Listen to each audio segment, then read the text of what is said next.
So do you think this is just another game?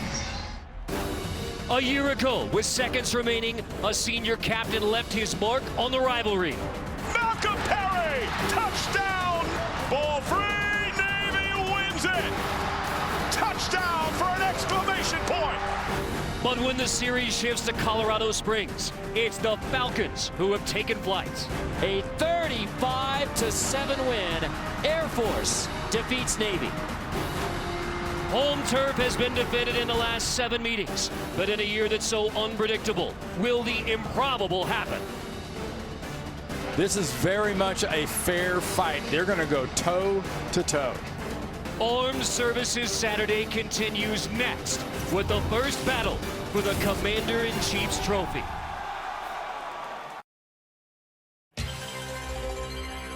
From the United States Air Force Academy, college football on CBS Sports Network, presented by Old Trapper Beef Jerky.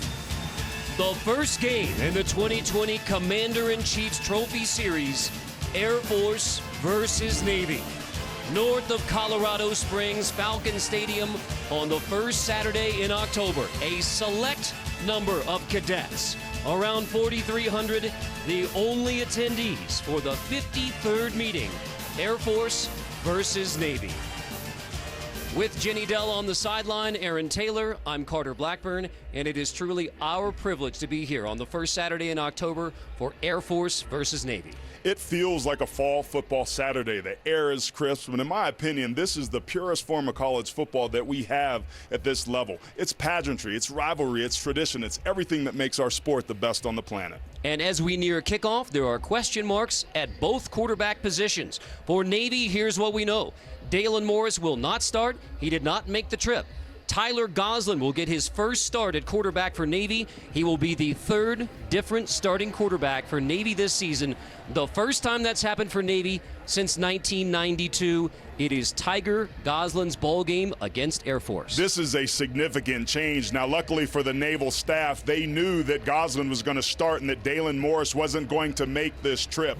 It's important that he exercises and executes on this offense. He doesn't have to make the great play, just eliminate the bad one. The thing to keep an eye on, though, Navy had become a passing offense under Dalen Morris. Can they get that run game cranked back up with a new quarterback under center? That's going to be something to watch. We'll get much more into that Navy quarterback situation. Meanwhile, for Air Force, we still don't know who'll be the starting quarterback for the Air Force Falcons in their first game of the year. So, here's what we do know about the Air Force Falcons as we take a look at our Geico difference makers. Caden Rimsberg is the returning leading rusher from a season ago, and a good one.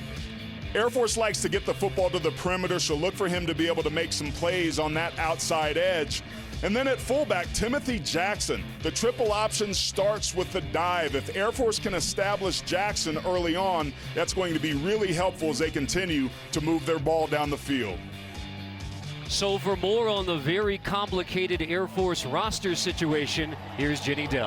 Well, Carter, let me break this down to you in the easiest way possible. So when the Mountain West originally postponed that 2020 football season, Air Force gave the option to their players to take a turnback. So a turnback is when a cadet can basically take a semester away from the academy to deal with a hardship. In turn, they would get an extra season of eligibility for football. So what does that mean for the Falcons today? Well, over 30 players from last year's team that were eligible to return this year are no longer on the roster. Guys, their defense has been hit the hardest. 5 graduated, 5 took turnbacks, which means there is only 1 returning starter on the Falcons team. Jenny, it is a major challenge for Troy Calhoun. Meanwhile, Ken Niumatalolo, 13th season as Navy head coach. 1 win from 100, 7 of those wins versus Air Force. On the yard in Annapolis, part of the Brigade of Midshipmen. Go Navy beat Air Force. And from an undisclosed location in Southwest Asia, the 332nd Air Expeditionary Wing, go Air Force, sink Navy. Air Force won the toss and deferred, so it will be Navy football to begin the 2020 Commander-in-Chief Trophy Series. Air Force versus Navy.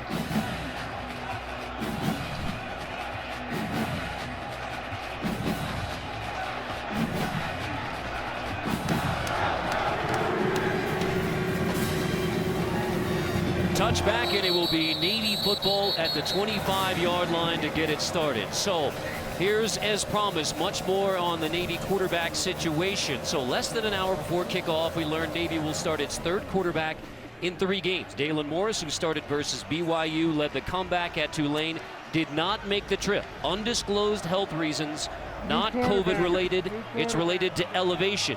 Now, Xavier Arline, who started the Tulane game, is here and available.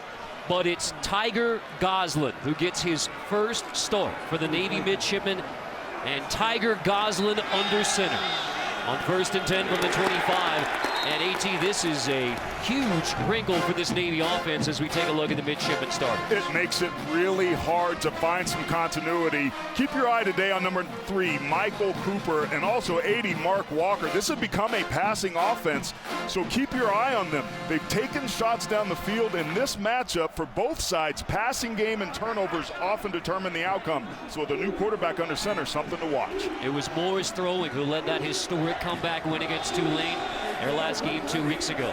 But it is Goslin who turns the corner, and Goslin, there is a flag down. He's 2 yards short of the first down. It'll be 3rd and short, gain of 7. We'll check the flag. Meanwhile, Goslin has lost his helmet. If it's not because of the penalty, then he would have to sit a play. He's going to talk to coach now. If the penalty's related to the helmet coming off, then he can stay in. Goslin's coming back in. We've still yet to receive word on what the penalty was. Luke Richmond, our referee, consulting with the umpire and back judge.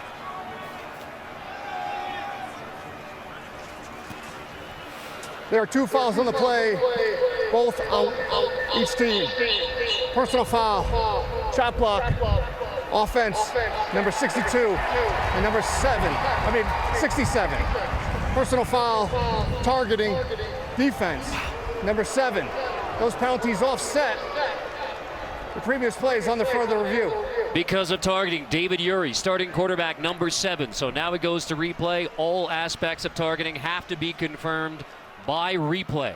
And we will take a look as well. Carter, this could be significant because this Air Force Falcon defense is completely rebuilt, but that is as about definitive of the crown of the helmet and helmet to helmet forcible contact to the head and neck area as you can get. Keep in mind, this is Air Force's very first game. It's October 3rd, but this is the first live action. It would be a shame if Urey has to leave this game because of targeting on 2nd down.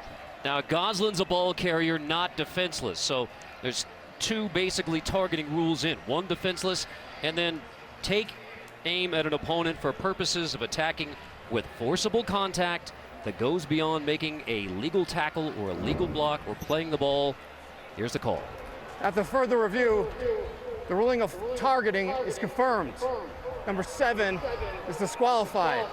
The penalties offset. We're going to replay 2nd down. Urey does not have to leave the team area. He can stay on the sideline, although he's ejected from the game. He officially doesn't have to go to the locker room, and I think he's just been told that. So he's back. He can stay in the game as the foul was what caused the helmet to come off. Good explanation. Now, Jenny just told you about an almost entirely new Air Force defense, and here's one of the guys you picked as a starter, David Urey, on the 2nd snap of the football game, is gone for the rest of this one. It makes a young defense even younger and less experienced in a game that matters a lot. Zion Kelly takes over at corner after Urey is ejected for targeting. So 2nd and 9. And now Goslin, first pass attempt over the middle. It's wide open. It is caught, and it is a big gainer across midfield as the Middies go rolling into Falcon territory. Down to the 41, Ryan Mitchell with the big reception on the first completed pass of Tiger Goslin's Navy career. You're going to see Ryan Mitchell is on the line of scrimmage, just sneak out on the shallow cross, but keep your eye on Air Force. Missed tackles early on in the season has plagued everybody in college football. With this being Air Force's first live action, I'm not surprised to see the catch and run for the big yardage. 33-yard gain. Goslin to Ryan Mitchell. Motion on the line. And the second flag against Navy. False start coming. Full start. Offense, number 79. It's a 5-yard penalty. First down. Well, Carter, now you have the entire left side from the center over that have had a penalty on this very first drive. This Naval offensive line, they believe, can be a strength of this offense, but you just can't afford to negate a big gain like that with unforced errors. Navy last won here in 2012. Keenan Reynolds' true freshman season, he came off the bench. Last time a road team has won, and that's Carruthers, Jamel Carruthers, on 1st and 15 as we take a look at this Air Force defense. And I mean, it was really, talked to some of the Falcons this week that said, when you look at the depth chart and say, wow, I mean, we Grant Donaldson's the only guy back. He was the MVP of the Cheez-It Bowl against Washington State last year. He's their most experienced player that they have returning back. As Jenny mentioned and you mentioned, most of those turnbacks were on the defensive side, and right now they're on their heels with a new quarterback for Navy that's pushing them down the field. On 2nd and 13, Goslin back to pass again. Pressure picked up, looking long and incomplete. Late shove, no flag. Devin Matthews, the intended receiver. Elisha Palm, the other starting corner in coverage. Carter, one of the keys for this Air Force defense, talking with Troy Calhoun this week, is that we have to survive the big play through the air. We need long foul balls, and that's exactly what happened there. Now Navy at 3rd and 13 across the 50. You're already thinking about the 4th down possibilities. Both of these teams, it's a given. Most teams you have to think whether or not you're going for 4th. For these guys, they have to think to not go for it. Tiger Goslin under center to throw on 3rd and 13 again. On the roll, and now Goslin, room to run, thought about sliding, takes the pop, 4th down, about 3 yards. Now you factor this in as well with the field goal, because right now you're going into the wind. Yes, you're at elevation at over a mile high, but Navy, I mean, the midshipmen are built for this, for getting ready to go for it on 4th down. Bijan Nichols has all the leg that you need to kick the football through the uprights from this, but to your point, Ken Niumatalolo, he's the one that makes the decisions to go for it on 4th down. So in a contest like this, possessions are at a premium. We're going to see this all afternoon. Carruthers behind Goslin, and it's Goslin to throw again on 4th and 3. Hit as he throws, and it is incomplete. Air Force comes up with a 4th down stop. Will Troy gets the pressure and the hit on Goslin. Navy goes for it on 4th down in Air Force territory, but wearing those solid red tail unis in honor of the Tuskegee Airmen. Air Force gets a 4th down stop. Goslin gets a 33-yard completion. Pretty good start to his midshipman starting career as quarterback. So now, shortly, we will answer the lingering question. Who starts at quarterback for Air Force?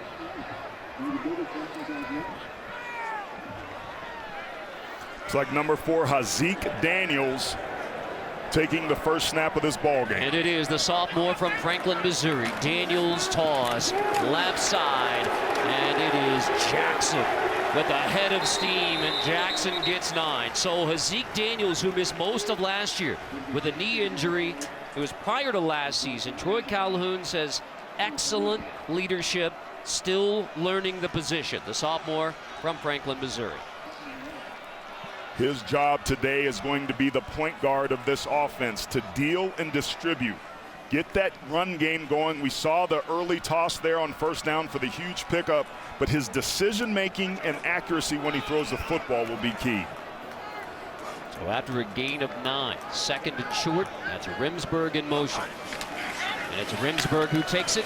Easy 1st down for Air Force, and Remsburg gets the near midfield, just short of the 49. That's Diego Fago on the stop. As we take a look at the Air Force starters, we know much more about what Air Force looks like on offense than defense. Well, the key block on that last play was left guard Nolan Laufenberg. He's 6'3", 315, a legitimate pro prospect. When Air Force needs those tough yards, expect them to run behind 66.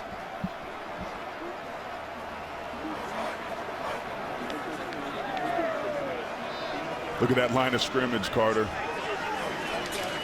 tight. Daniels, keeper on the left side. Another big hole on the left side. Daniels walking the tightrope. He gets down to the 31-yard line. And Zeke Daniels with a huge hole. Keep your eye right here. It's the combination. The combination of the left guard getting up to the second level, double teaming the backer. You see Fago there, he's late, doesn't even get blocked, doesn't make the tackle, and we see Daniels' legs and athleticism, the former track and hoop star in high school, getting things done, moving the sticks. 21-yard run, but there is an injured player down for Navy, and thankfully, Saipaia appears to be okay. We'll step aside.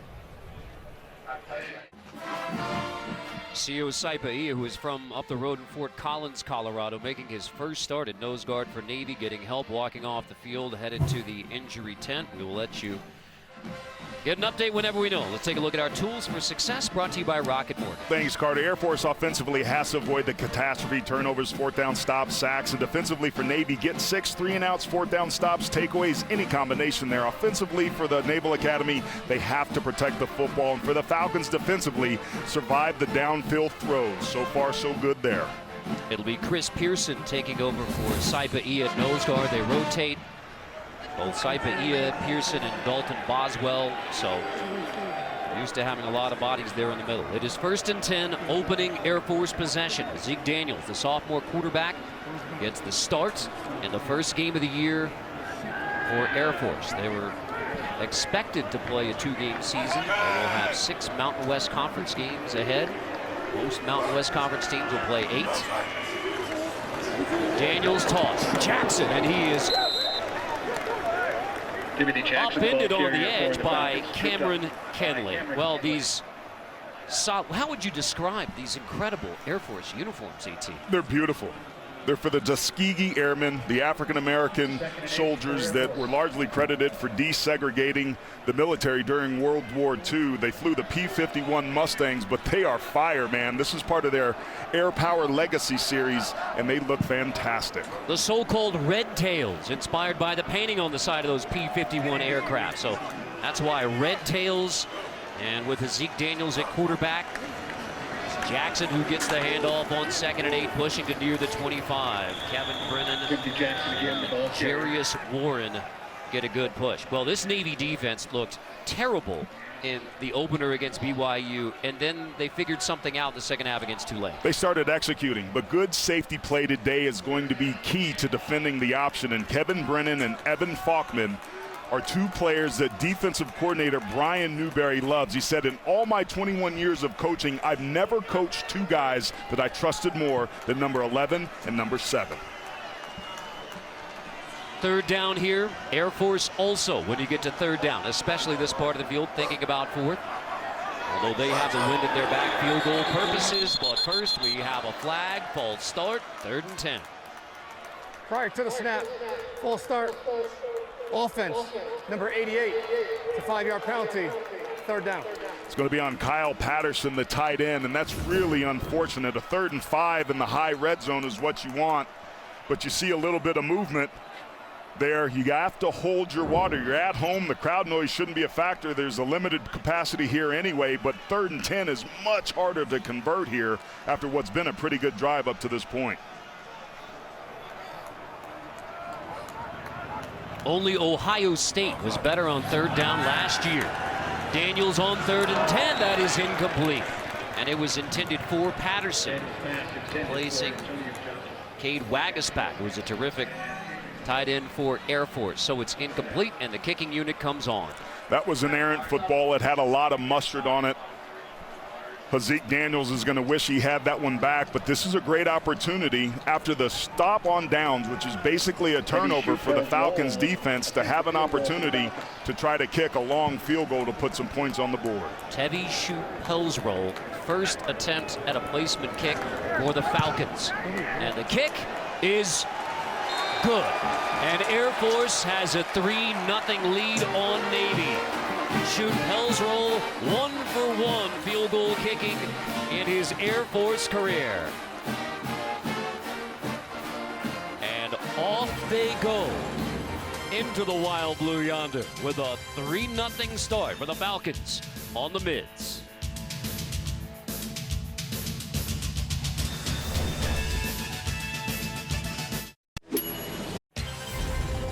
College football on CBS Sports Network is sponsored by Old Trapper Beef Jerky. What's your beef? By Ram. Built to serve. By Verizon, the network more people rely on. And by Pedigree. Pedigree, feed the good. On the beautiful campus of the United States Air Force Academy, 3-0 start for the Falcons, and with so much up in the air prior to this one, AT, pretty good start for the Falcons. It's been a great start defensively with so many new faces to get a stop on downs. That's basically a turnover, and offensively, they moved the ball right down the field with a new quarterback in their first action. Air Force, in my opinion, looks a heck of a lot better than Navy did in either of the first half of their first 2 games. Touch back to the 25. Tomorrow, it's an NFL on CBS doubleheader, and the early games highlighted by Tom Brady's Buccaneers battling the Chargers. And then the undefeated Bills, led by quarterback Josh Allen, take on the Raiders, while the Bears try to keep their perfect record intact against the Colts. It all begins with the NFL today at noon Eastern, right here on CBS. With our producer, Scott Brandwine, our director, Andy Friedman, our entire CBS Sports Network crew. Tiger Goslin, the surprise starter at quarterback for Navy. His first start. The 3rd starting quarterback for Navy this year. Perry Olson didn't do much against BYU and then entered the transfer portal. So it has been a wild turn at quarterback so far this year for Navy.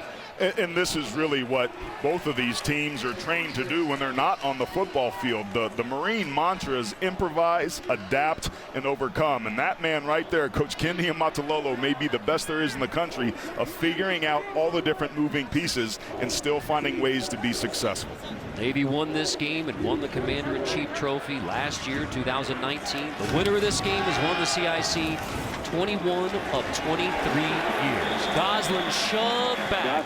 Will Troy, who had the big hit on Goslin, makes the stop, forcing 3rd down. What I'm watching Air Force defensively do, keep your eye up here at the top of the screen. They're setting the edge. Look at all the helmets scraping and coming downfield. They're not able to capture the edge into the boundary. This defense, with a lot of dudes that are making their first start on national TV in a rivalry game, are playing awfully well. And here's another chance for them to make a play on 3rd down. Navy breaks the huddle late. 7 seconds on the play clock. Goslin gets him lined up, 3 seconds. And before, I believe, we got timeout called. Yep, timeout granted to Navy. Prior to the snap, timeout. Navy. So Kendi Amatulolo and offensive coordinator Ivan Jasper will get together for 3rd and 4. They talked to us about how important communication was. We just saw a breakdown in Navy communication, the play coming in late. I don't know if that was on the quarterback Goslin or on the coaching staff.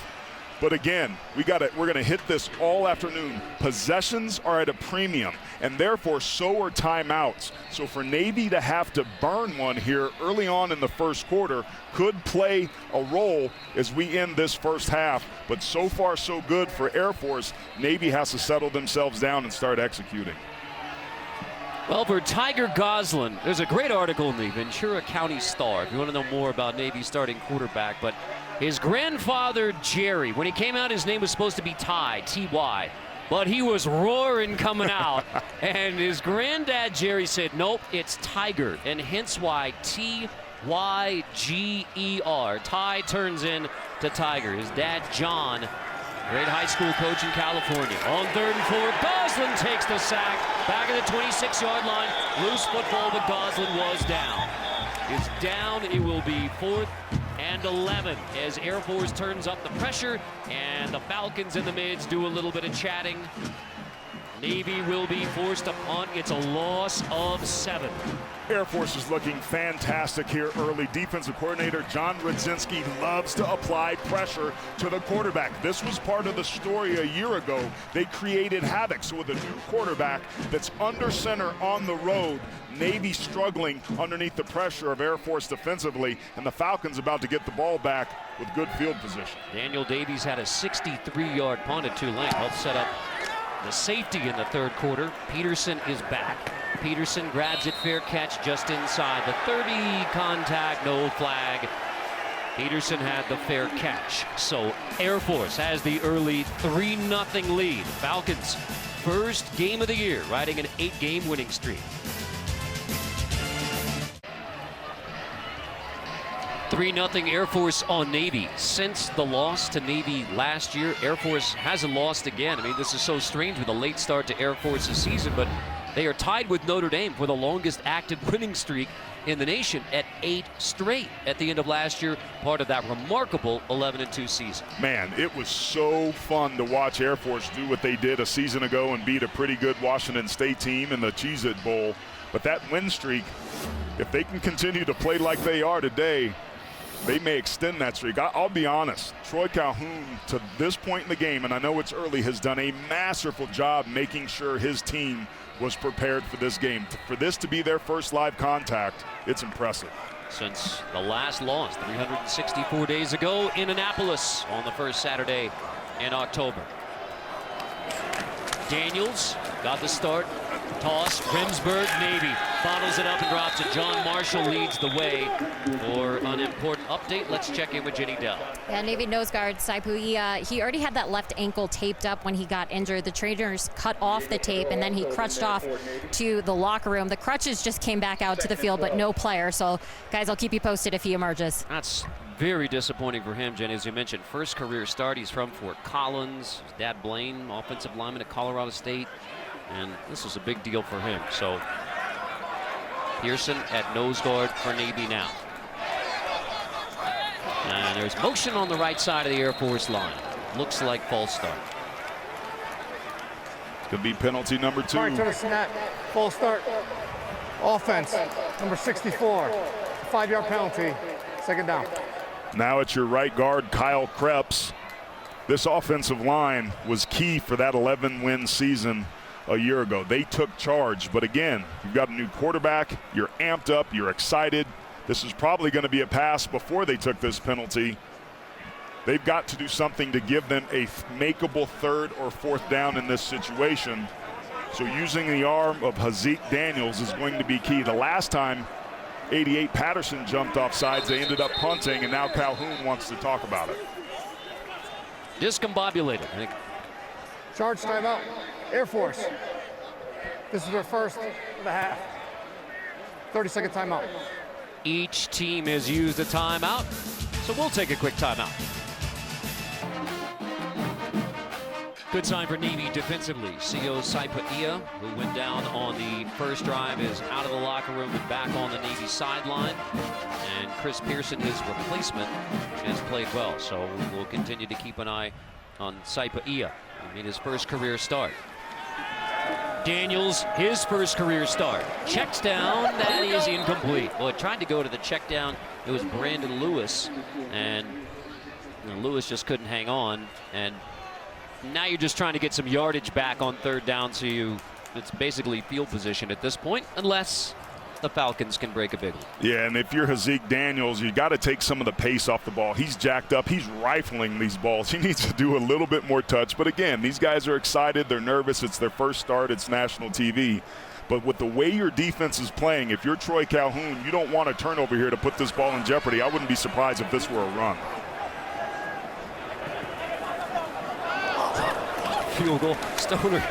Stoner hit the deck on that one. Daniels, I mean, I doubt it had any impact on the play, but yeah, Stoner, that's going to be a tough one in film, as he was in motion and ended up on the goalie.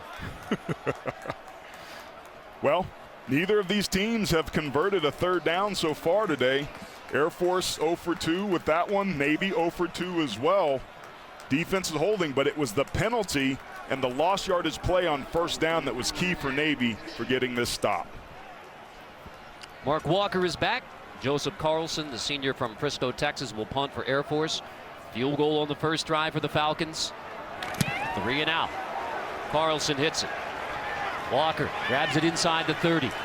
Walker gets back to the 36 on the return. So 7 yards on the return for Mark Walker. Game number 1 in the 2020 Commander-in-Chief's Trophy Series. Serving.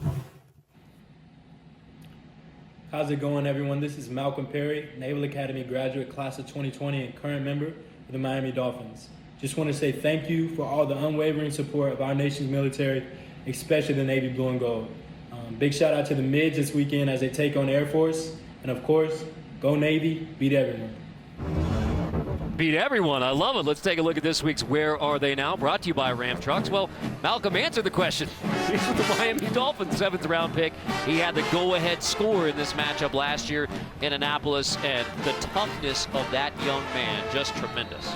Got a couple buddies that work in the Dolphins organization, and they said that Malcolm Perry had a tremendous camp. Don't be surprised if you see him enter the field in the next couple weeks. Tiger Gosselin will hand off, and it's Carruthers. Short game. Dolphins take on the Seahawks this week. It was kind of funny. As soon as you saw Malcolm Perry, I guarantee you every Navy fan, he didn't even have to introduce himself. They know very well Malcolm Perry. And now with Malcolm Perry, a Miami Dolphin, the Navy quarterback situation. So from Perry Olsen, Dalen Morris, Xavier Arline, Tiger Gosselin. So 3 different starters and 4 different quarterbacks have already played in this stranger than ever 2020 season for Navy football. 3 and out last time the Mids had it. 2nd and 7. Pressure. Gosselin releases it. It's incomplete. That pressure just a little bit off on the throw to Ryan Mitchell, who had the 33-yard reception earlier. And now you're already in 3rd and 7.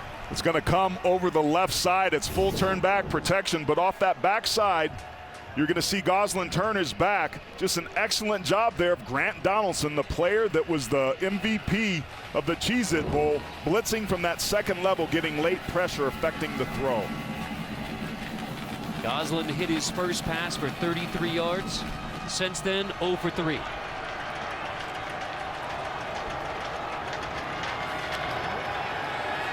Pressure picked up. Gosselin over the middle. Complete, but nothing to it. It's blown up by Parker Norin. What an open field tackle to force 4th down. It will be 4th and 3. Navy sends the punt unit on. They basically went back to the same play that Ryan Mitchell had with a shallow cross, but this time Parker Norin, the backer, was waiting on it and made a beautiful form tackle, gets his head out of the way on Chance Warren, and this Air Force Falcon defense is flying. So back-to-back 3 and outs. Navy stopped on 4th down, opening drive. Davies hits it. Peterson is back. It will trickle inside the 20 and roll out. So mark it down as an inside the 20 punt for Daniel Davies. Armed Forces football is proudly supported by Ram. Carter Blackburn, Aaron Taylor, Jenny Dell here at Falcon Stadium. Well, what have you thought about Hazik Daniels at quarterback so far for Air Force? Well, he's running behind a very good offensive line that is dominating their matchup so far. He's putting too much pace on the football. If he can settle down and relax and hit some of those touch throws, he'll be all right. Daniels handoff, fullback straight up the gut. That's Jackson. Stopped by Kevin Brennan, the terrific bandit safety for Navy. We featured Timothy Jackson as our Geico difference makers, one of the 2. This triple option offense has 3 options, obviously. The first one we just saw there, it's the fullback dive up the middle. If you can continue to gas defenses and they can't stop that down, it opens up everything for the quarterback to keep it or to pitch it. So see and look for Air Force to keep testing the inside of that defense. I think Jackson has a chance to be a dynamic player in the Air Force system, but he gets nothing here is Diego Fagot. That's one of the best plays of Diego Fagot's junior year to force 3rd down. Diego Fagot comes and just blitzes right down inside here. stopping that A-gap. This is the adjustment that they made. It's a gap exchange. He crisscrosses with the linebackers. That causes confusion for the nice stop. Making it 3rd and 3. Less than a minute to go in the first quarter. Air Force field goal opening drive.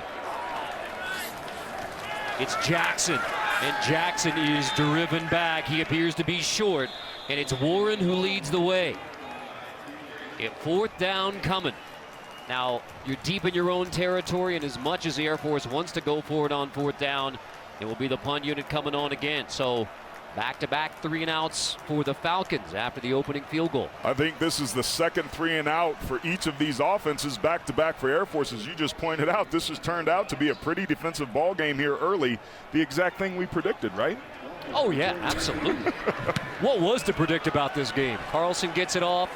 Walker, fair catch, has it at the 24-yard line. Well, Carter, I just thought that one of the early differences that I've noticed is Navy defensively, or excuse me, Air Force defensively, getting quarterback pressure. Defensive coordinator John Rudzinski loves to create confusion, loves to create havoc. He brings those linebackers from those second levels, and pressure on the quarterback, quite frankly, has flustered Tiger Goslin a little bit. This is a defense that has taken no live snaps all fall, playing against an offensive line that got reshuffled a little bit, but has 2 games under its belt, and they're dominating their matchup. Navy averaging only 2 yards per rush. 3 seconds left in the quarter. Toss it on the edge, that's C.J. Williams, and he only gets 2. Met on the edge by Camby Goff, and that will end the first quarter. So an opening 48-yard field goal from Air Force, the only score of the first quarter. You're watching college football on CBS Sports Network, presented by Old Trapper Beef Jerky.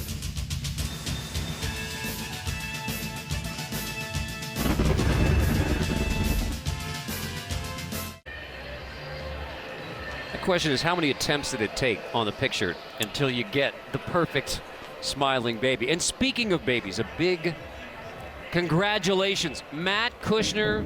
This is baby number 2, Thea Kushner, member of our CBS Sports family, Matt Kushner. So mom Emily, Kush, big brother Aaron, all doing great. So big shout out to Kush, and soon big smiles right there from Thea. Start of the second quarter, 2nd and 8 for the Navy Midshipmen. And here is Goslin to throw. And as he throws again, this one is complete with nothing but green ahead for Miles Fells. Touchdown, Navy!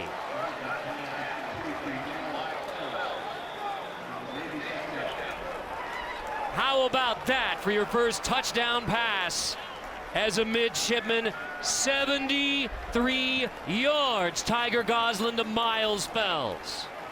That timeout served Navy extremely well. Just a beautiful play call by Ivan Jasper. They ran a bunch set to the bottom of the screen, and Navy had no idea that Miles Fells was even running down the field, and 73 yards later, Navy's on the board. Jan Nichols on for the PAT, and it is a 7-3 start. The longest Navy play of the young season is the 73-yard touchdown. Anchors away, Midshipmen take the lead. This is a beautiful job. Miles Fells is right here. He's going to run. You're going to see the cross action by the defensive backs. They just get confused, and Miles Fells is just going to run straight up the field all alone. Nobody runs with him. That is a complete bust on the backside, but credit Ivan Jasper, the offensive coordinator, of knowing that that would likely be the look that they had, or something they didn't show. But it's a great play design. And how about Tyler Goslin? That's got to give him some confidence. Quarterbacks told us that he has to have the it factor, and that's just the sort of play you need to feel some swag to help you the rest of the ball game. However, Miles Fells in the BYU game, when nothing seemed to go right offensively for Navy, he had the biggest play of the day, which was a 33-yard run, and now he has a 73-yard catch and run. Touchdown.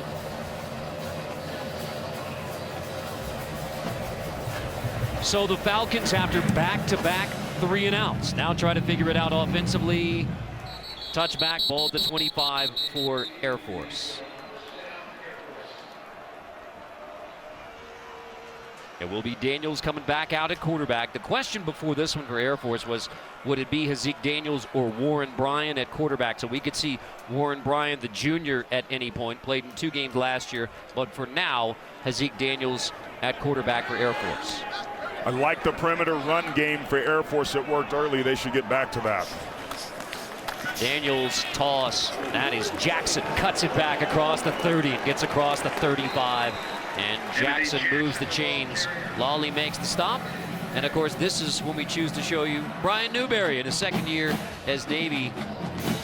It went good on good during the off week, trying to make sure they stayed physical. Yeah, it was pretty early in that ball game that Coach Niamat realized against BYU that football actually still is a game of blocking and tackling, and they didn't be as physical as they needed to be. So defensive coordinator Brian Newberry challenged his guys, and they really rose to the occasion in the second half of that game a couple weeks ago. Daniels keeps it on the right side. Hold quickly closes with Cameron Kenley there on the stop, the class president for Navy. So it was the 48-yard field goal to begin for Air Force, then 3 and out. They've at least moved the chains on this drive.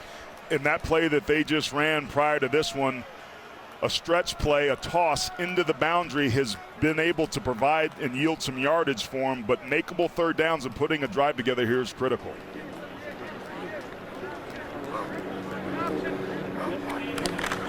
On 2nd and 6, option keeper on the right side. Rimsberg throws a block. Springing Daniels inside the 30-yard line. Bachman finally forces him out. Longest run yet for Hazik Daniels. This is what fullback play is all about. You have to come from this 2nd level. He's going to meet Fago, the best player on this defense, right in the hole. This is a follow play, basically becomes quarterback lead, and then Hazik Daniels' athleticism takes over. That was some hitting going on down there. So you're inside the 30-yard line. Field goal range now for Air Force, especially after the 48-yarder was good. Jackson, the ball carrier on 1st down. Timothy Jackson, or as he's more commonly known, Duval. Duval. And what's great about him is he's not the biggest fullback, right? He doesn't have the traditional size and power. Maybe he swings the lead pipe, but it's not filled with lead. It's kind of an empty deal. But what he does do is that he plays the game physically. He's got some quicks. He's a great blocker, as we just saw there. But because of his athleticism, they will sometimes use him off tackle on the perimeter. So that's something for us to keep an eye on. He gets a break on 2nd down. Matthew Merla in at fullback. Daniels, 2nd and 6. Rimsberg gets it, takes it inside the 20-yard line. Rimsberg dropped by Bachman. So Caden Rimsberg, the senior from Newton, Kansas. Tonight's Red Zone brought to you by Verizon. Last season, Air Force was stellar. That's how you get to 8 straight wins and 11-2. Execution in the red zone. And this offensive line was a big reason why they were 2nd in the league in rushing offense. But what we're seeing so far, we're not seeing a lot of triple option. That was a simple power play where you pull the backside guard and capture the perimeter off tackle. Daniels on 1st and 10, another keeper. Hit from behind. It was Warren and Kenley who got him from behind. But inside the 15 now. They're getting 4 yards on 1st down. Positive yards in the red zone is critical. Points are at a premium. It's imperative that Air Force give themselves a makeable 3rd down. This is absolutely 4-down territory. To have an opportunity to get down here, yeah, you want to be able to kick a field goal and get some points, but field goals typically don't win the game when these two match up. Jackson back in the game for 2nd down. Jackson will get it straight up the gut inside the 5, powering across the goal line. Touchdown, Falcons.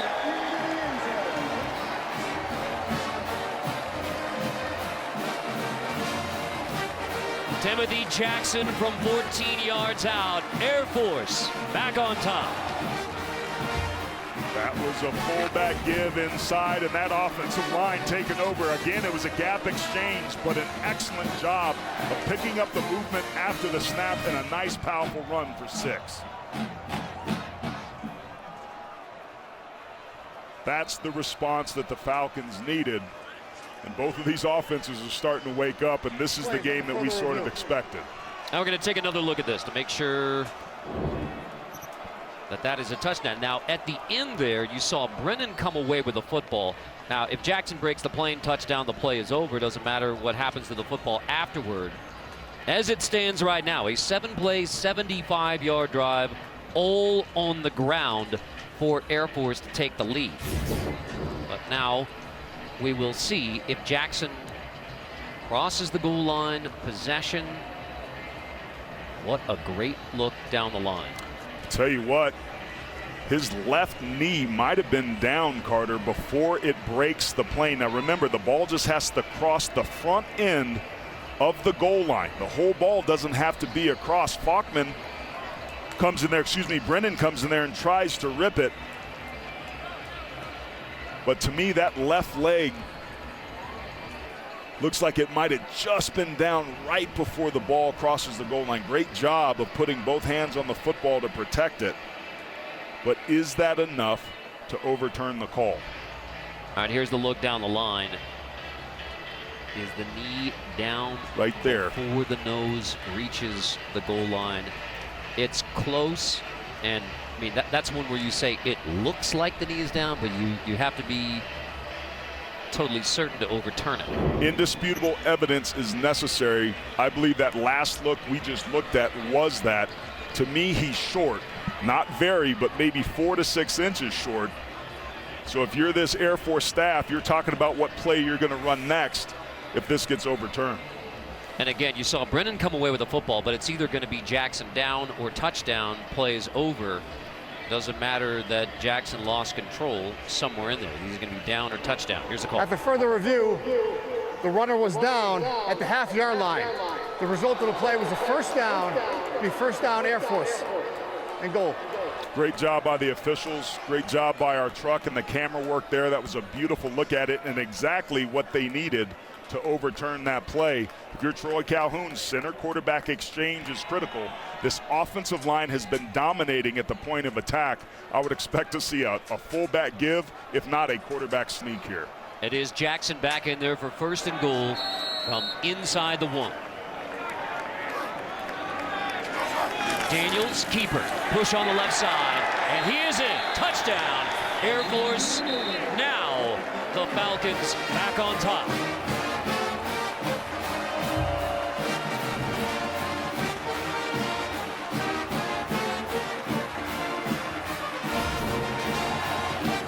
I'm just really impressed with this offensive line and what they're doing. That is tremendous push that they're giving for Zeke Daniels. Navy knew what was coming. Both of these teams running sneaks down here, running behind their offensive lines. This is an Air Force offense that finally has some swag. Shoot, Pels rolls, PAT is good, and Air Force 10-7 takes the lead on Navy. All on the ground. The jerseys may say Red Tails today, but it is touchdown Falcons. Zeke Daniels into the end zone for the first time.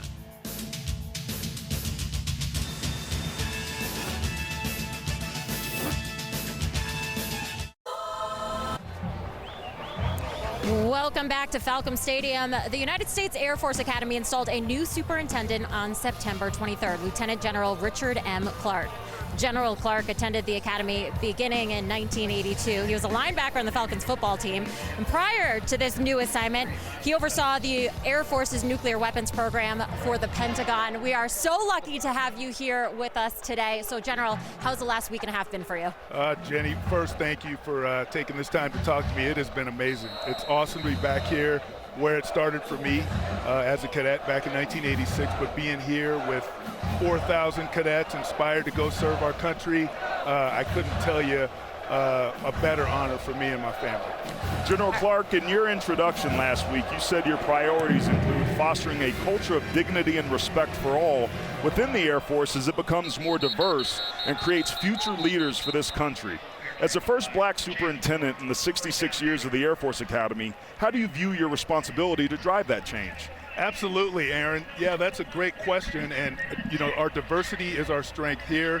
not only at the Air Force Academy, but throughout our Air Force, and we embrace it as we prepare to serve our country, which is also reliant on the strength of our diversity. So it's important for us to foster that culture of dignity and respect for our cadets, so that as they go out to be leaders of character in our Air Force and our country, that they're prepared to work in any environment with anybody that they need to work with, and to be able to show that dignity and respect for them.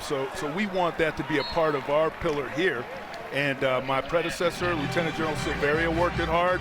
I'm going to work it hard. Our entire staff and faculty are committed to it, and I just look forward to where we're going to go at the next level with dignity and respect here at the Air Force Academy. I bet you are. And speaking of dignity and respect, down on the field today, the Falcons are honoring the Tuskegee Airmen wearing the special Red Tails uniforms, recognizing the team of black pilots who flew in World War II. What does it mean to you to see this recognition for these men who broke such important barriers in service to our country?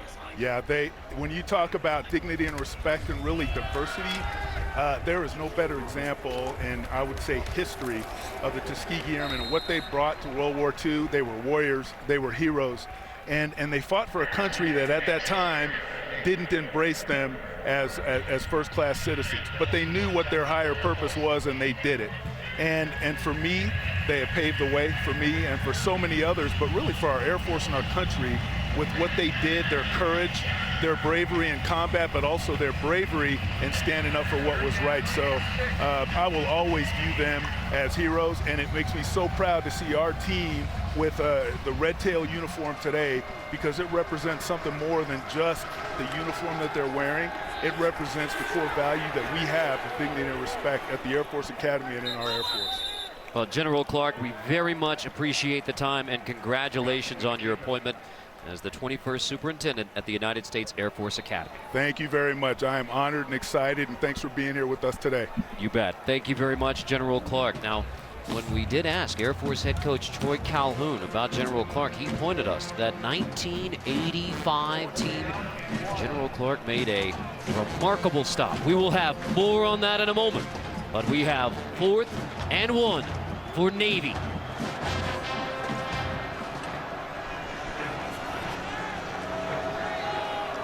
Play clock winding down, nobody moves, timeout. So, see if Air Force will jump. You can get a first down easily. Instead, timeout Navy, and one would presume punt coming out of the timeout, but we will see. So, yes, when Troy Calhoun pointed us, one of the most famous plays in Air Force football history, the blocked field goal 1985 against Notre Dame, but it was Richard Clark on 1st and goal who blew this play up, tackle for loss on Alan Pinkett, and that's what set up the blocked field goal as part of that 12-1 1985 season when the Falcons were ranked number 5. Richard Clark, now the superintendent at the United States Air Force Academy, and he was a terrific football player. Yes, he was, and he gave some pain to that Irish team that afternoon. I reached out to Steve Berline, who was the quarterback that was handing the football off to Alan Pinkett there.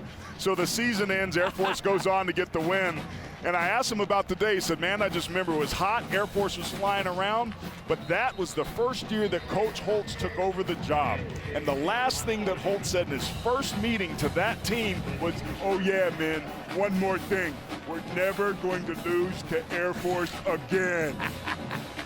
So basically, General Clark is responsible for Lou Holtz and the career that he had at Notre Dame and launching what became one of the greatest periods of Irish football in our history. And notice how I say "our" when we're doing well. Right. It's right. we. That's precisely right. And again, Air Force and Notre Dame. All right, we have a review to check the spot. If there is a change in spot, be an incredibly well-timed timeout for Navy. You see Goslin stretch across, and again, if the football is across as he goes out of bounds, this could be a significant change for Navy. Remember, they were stopped short, 4th and 1. They line up, nobody jumps, timeout, and then now you go for the review of the spot and what could potentially turn into a first down for Navy. We'll sort out the timeout later, but this This review could be big for the Mids. Could be huge, and that first look we looked at is certainly worth another look because a fourth down play wasn't called. They were trying to get Air Force to jump. The next play didn't run, so that means that third down play is 100% reviewable. But right here, Goslin's aware of the sticks and where it's at. His foot doesn't come down until he's beyond the yard marker on the ground, so clearly with his arm extended, I think he might have picked this thing up. Sure looks like it. Because he doesn't step out of bounds until that right foot hits right there, and he's at least a half to 3/4 of a yard with his feet beyond the line to gain. And if you're wondering at this point, why didn't we see Tiger Goslin in the first 2 games for Navy? He was ineligible because of administrative reasons. After further review, the runner got the line to gain. It'll be a first down, Navy. Wow. That's a huge boost for Navy. Now the timeout doesn't come back because it wasn't a challenge, it was just timeout. But still, well-used timeout because you get a first down. Navy was going to come out and punt. Instead, that timeout gives replay a chance to look at it again, and Goslin has the first down, and Navy moves the chains. This is the first down conversion by either side, and it comes on that review. Great job by the officiating crew and Chance Warren for the block. Carruthers is the fullback, takes it, and he gets 3 more on first down. So this has really been part of the story of this Navy offense, Carter. We've talked about the tale of 2 halves. For the first 6 quarters, Navy did not look anything like we've become accustomed to see. They weren't physical against BYU. They looked lackluster, making mistakes in the first 2.5 quarters against Tulane. But then they settled down and moving. But it was the pass game that was really moving this offense. The run game is yet to really establish itself in 2020. Tiger Goslin lost the football. Loose, it's still loose. Air Force has it. The first takeaway belongs to the Falcon D. Air Force football. That's a tough break for Navy and a great opportunity for Air Force to get some more juice. Parker Noren has a takeaway. That's unfortunate for Tiger Goslin. He just lost his feet and made a bad decision to try to pitch this football. He trips and it just comes out. He loses it on the way down. Chance Warren tries to get it, but that swarming Falcon defense that's been running to the football beautifully for Rudzinski, their defensive coordinator, comes up with a huge turnover. Ball security was the key today for Navy, and they just turned a big one over there. Last year in Annapolis, 6 total turnovers. Very uncharacteristic in this matchup. So Air Force snaps it from the 30. Straight ahead, Jackson rolling inside the 20-yard line, and the Falcons running with a head of steam off the takeaway by the D. Navy's really having trouble stopping that inside run game between the A-gaps. These offensive line that only has 2 returning starters from last year's group is starting to take over. Tremendous push. And the problems that we saw with Navy through the first 2 games defensively, they can't disengage from their blocks. They're playing like Velcro, and that's what's allowing the backs to have so much room to run. 12-yard gain. Takes them into the red zone again. Touchdown, last drive for Air Force. Jackson gets it on 1st and 10. Warren leads the way. Just a couple on first down to make it 2nd and 8. That time Navy really responded off the edge, trying to stop that dive. What that can do, though, is open up the second phase of the option, which is the quarterback keep or the pitch, because of the body blows they keep taking with the fullback.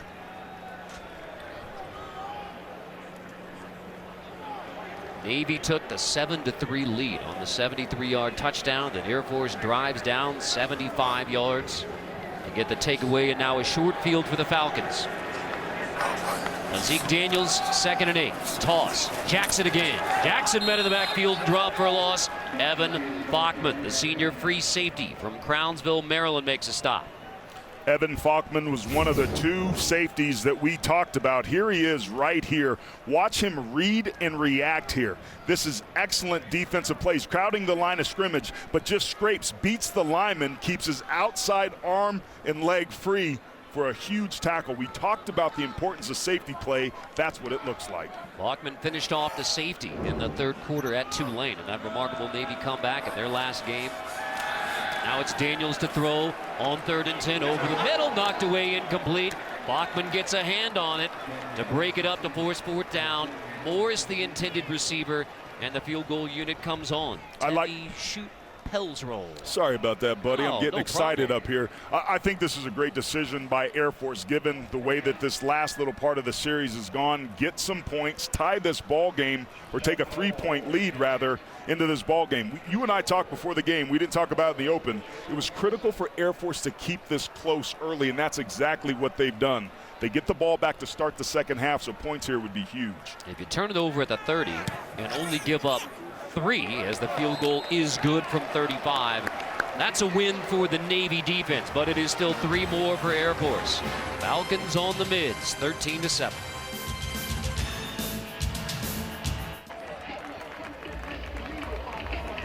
(13-7) Air Force on Navy as we begin the 2020 Commander-in-Chief's Trophy Series. So this is the 53rd all-time meeting, the first meeting in 1960 in Baltimore. And as we take a look at today's installment of Navy Greatest Legends, brought to you by The Exchange, we take a look at Joe Bellino. 1960 was his Heisman Trophy season, 3 touchdowns in the game against Air Force. The Winchester Rifle was his nickname, from Winchester, Massachusetts, and passed away in March of 2019 at age 81, and remembered very fondly by anyone who knew Joe Bellino. His 27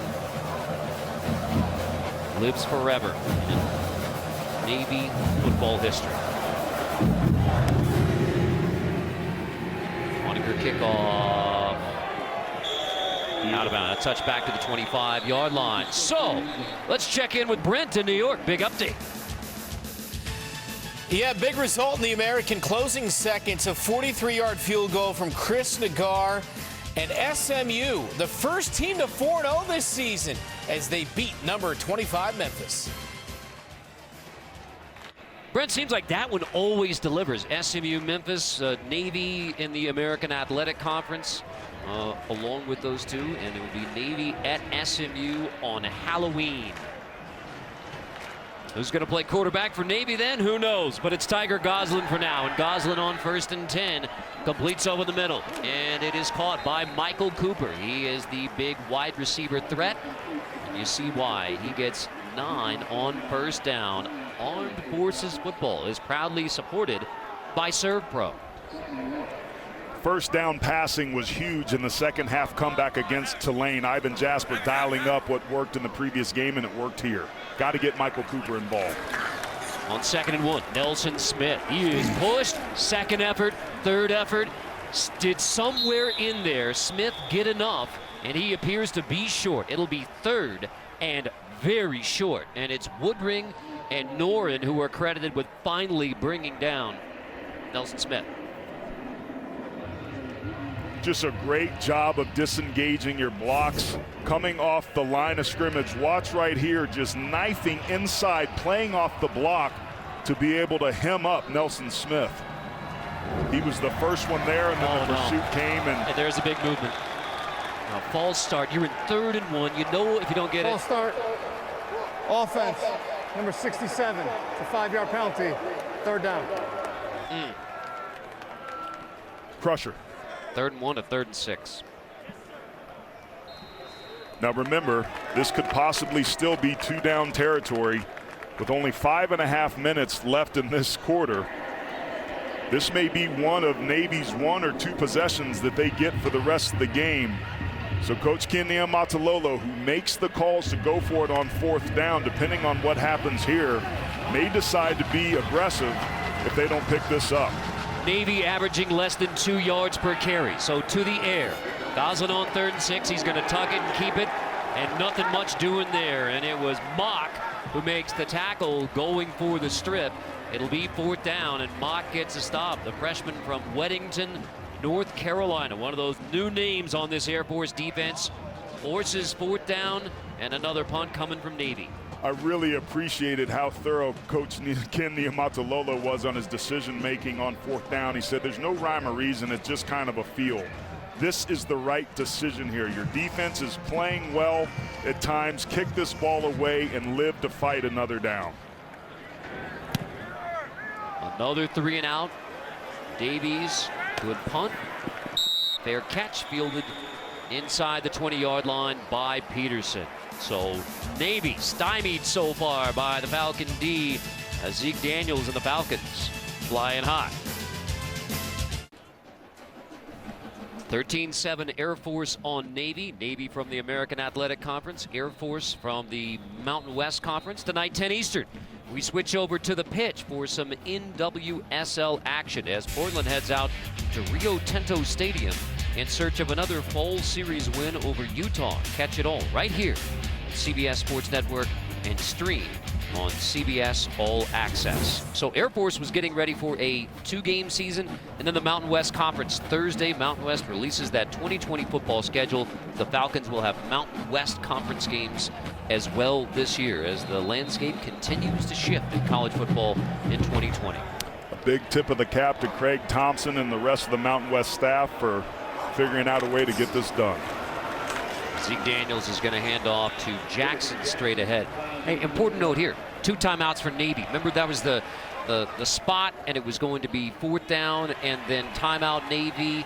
It was basically the officials didn't announce that it was a challenge, but when that call was overturned, timeout was granted back to Navy, so each team has 2 timeouts at this point with 4 minutes left in the second quarter. And that's a great clarification because that extra timeout for Navy could be critical if they can get a stop here. That's exactly right. Daniels with a toss.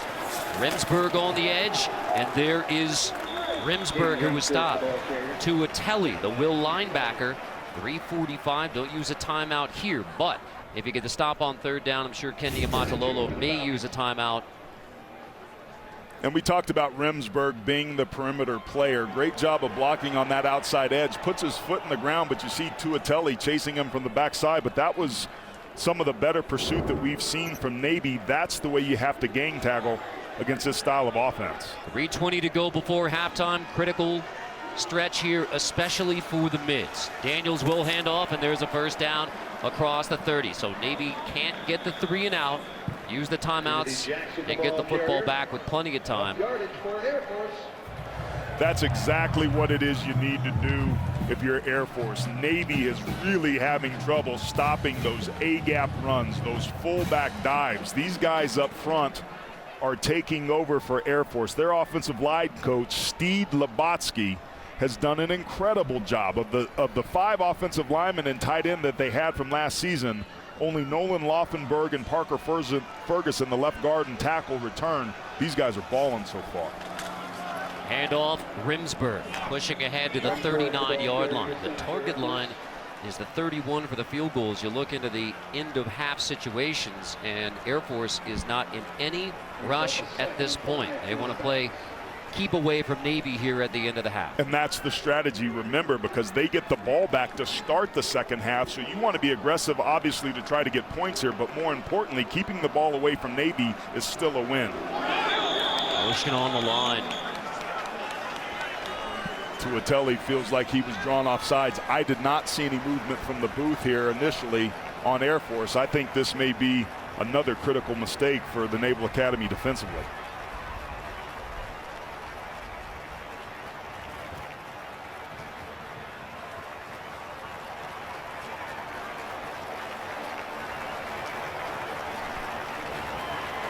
Offsides. Defense, number 45. A 5-yard penalty that results in a 1st down. But more so than the 5 yards, the fresh set of downs for this Air Force offense. With 2 timeouts, with 2:10, Air Force could probably bleed this clock all the way down to 0 or get it as close as they can, making it really hard for Navy, especially with the way that they're running the football inside. You are kicking into the wind when you factor that in. But now here's Daniels, and nothing much doing there. It's a gain of only 1. Marshall makes the stop. So at 1:45, trying to get the 1st down, and then in a field goal range. And Shoot Pell's roll has already hit from 48 and 35, his first game as the Air Force placement kicker, taking over for Jake Conkey, who was perfect last year. 13-13, and now you've crossed the 50, and you're into Navy territory at the 45-yard line. And it's Kyle Patterson.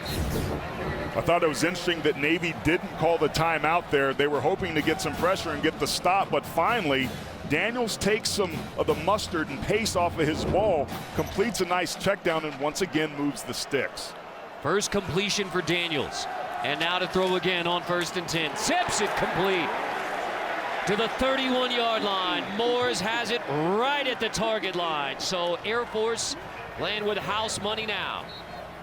That's a gain of 13. It's a beautiful gain, and you have the opportunity to kick a field goal. You want to improve your situation here, though, but throwing the football, got to protect it. Daniels completes again, and how about 3 straight completions on his first 3 completions of the game, and as Air Force's quarterback, it's Daniel Morris who makes the grab. And credit Mike Thiessen, the offensive coordinator, for being confident and aggressive and trusting his quarterback here. 2 timeouts to work with for Air Force. Daniels dropping again, heaving, end zone tipped, almost picked, almost caught for a touchdown. Michael McMorris had a chance at the pick, and then off the deflection, Lewis almost caught it for a touchdown. I think we're going to see a bunch of handoffs here to end the second quarter. That's the very thing that you're trying to avoid. McMorris, great effort, a scrappy little player, but remember, it was the interception at the end of the half that really started the turnaround against Navy's last game against Tulane. That time it was Cameron Kinley. Navy almost had the similar thing happen here. Air Force a little aggressive and almost paid big. Air Force has scored on their last 2 possessions. And now Daniels, time in the pocket. Daniels zips it complete. Forget about running. No, it's going to be incomplete. So McMorris wins this battle. There's an incomplete pass. 3rd down. Blanchard, the intended receiver. Michael McMorris knocks it free.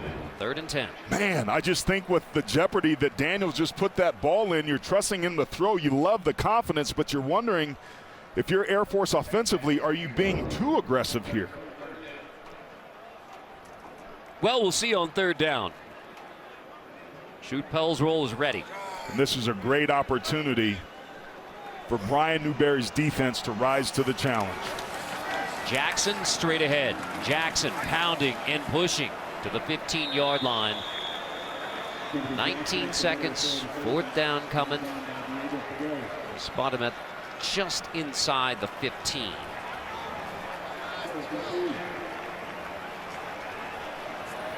Wind it down, take a timeout, and get your 3. I mean, you can understand as Zeke Daniels is thinking end zone. It was so close, but timeout. 2 seconds left in the half.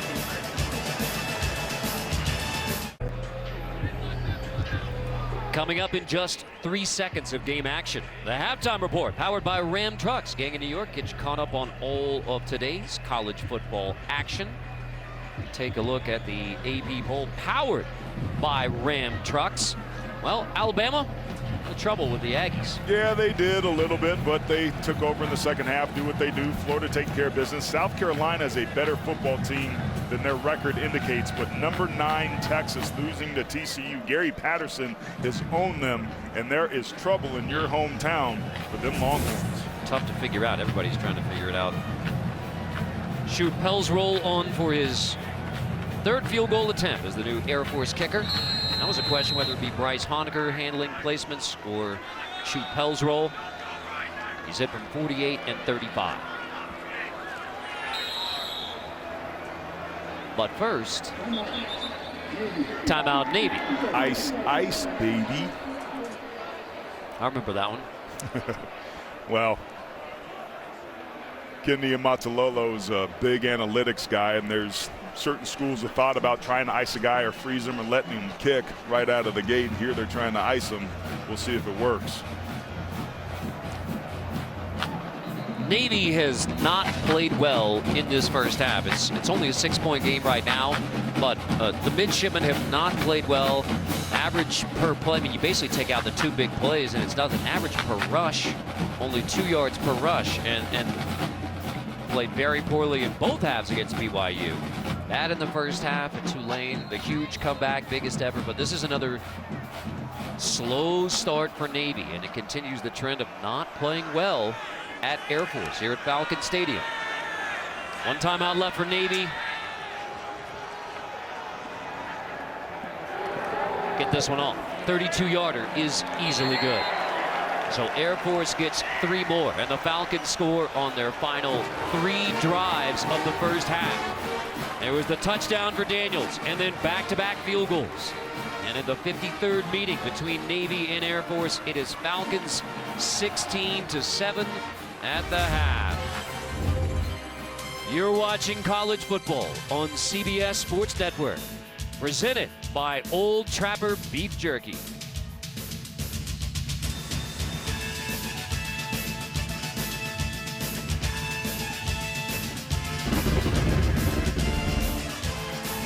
Here, I test my limits. Here, I find my purpose. Here, I attend a top-ranked school and am taught by the best. Here, I am part of something bigger than myself. Here, at the United States Naval Academy, we wear the Navy blue and gold. With 12 institutions nestled in the nation's most desirable destinations, you'll see us enjoying life at the peak of celebration. As you witness us not only win, but win the right way, you'll find us competing at the peak of integrity. As our more than 5,000 student athletes take the field of play with unequaled passion, you'll find us performing at the peak of competition. The Mountain West is at the peak.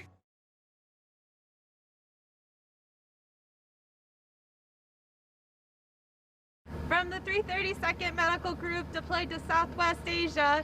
Go Air Force, Sig Navy! From the deployed airmen of the 332nd ELRS, Go Air Force, Sig Navy! Greetings from the undisclosed location here in Southwest Asia. Want to wish the Air Force a big win. Go Air Force! Sig Navy! Spitfire! From the deployed Red Tails Inspector General, Go Air Force! Sig Navy! As our Armed Services Saturday continues, the Falcons are flying high through a half, 16-7. Carter Blackburn, Aaron Taylor, Jenny Dell on the sideline. Here's where we remind you, Navy's last game, biggest comeback in Navy football history. This rivalry has produced some wild finishes, including 3 years ago in Annapolis. So yes, 9-point game at the half, but we may just be getting started. This thing is far from over. Navy's going to have to throw the football to win. This is the best set of wide receivers Coach Niumatalolo has ever had. And defensively, they're just 1 or 2 stops or a turnover away from getting some much-needed juice to take control in the second half. As you look at those first half stats brought to you by 5 Hour Energy, it tells you that Navy has to play a whole lot better and has to run the football a whole lot better if they want to pull off a comeback. Shockingly, Navy only has 25 more rush yards than you and I do, partner. They're really struggling to run the football. I think Tiger Goslin's going to have to use his arm and stretch this field down. They've been successful when they've gone deep. Air Force won the toss and deferred, so this is what they had in mind. Get the football to begin the second half. They'll have it at the 25 after the touchback. Let's check in with Jenny. Well, Coach Calhoun told me, you got to remember, we have guys who have never played a college football game before. So his focus at the half was to remind those players that there's a second half to play.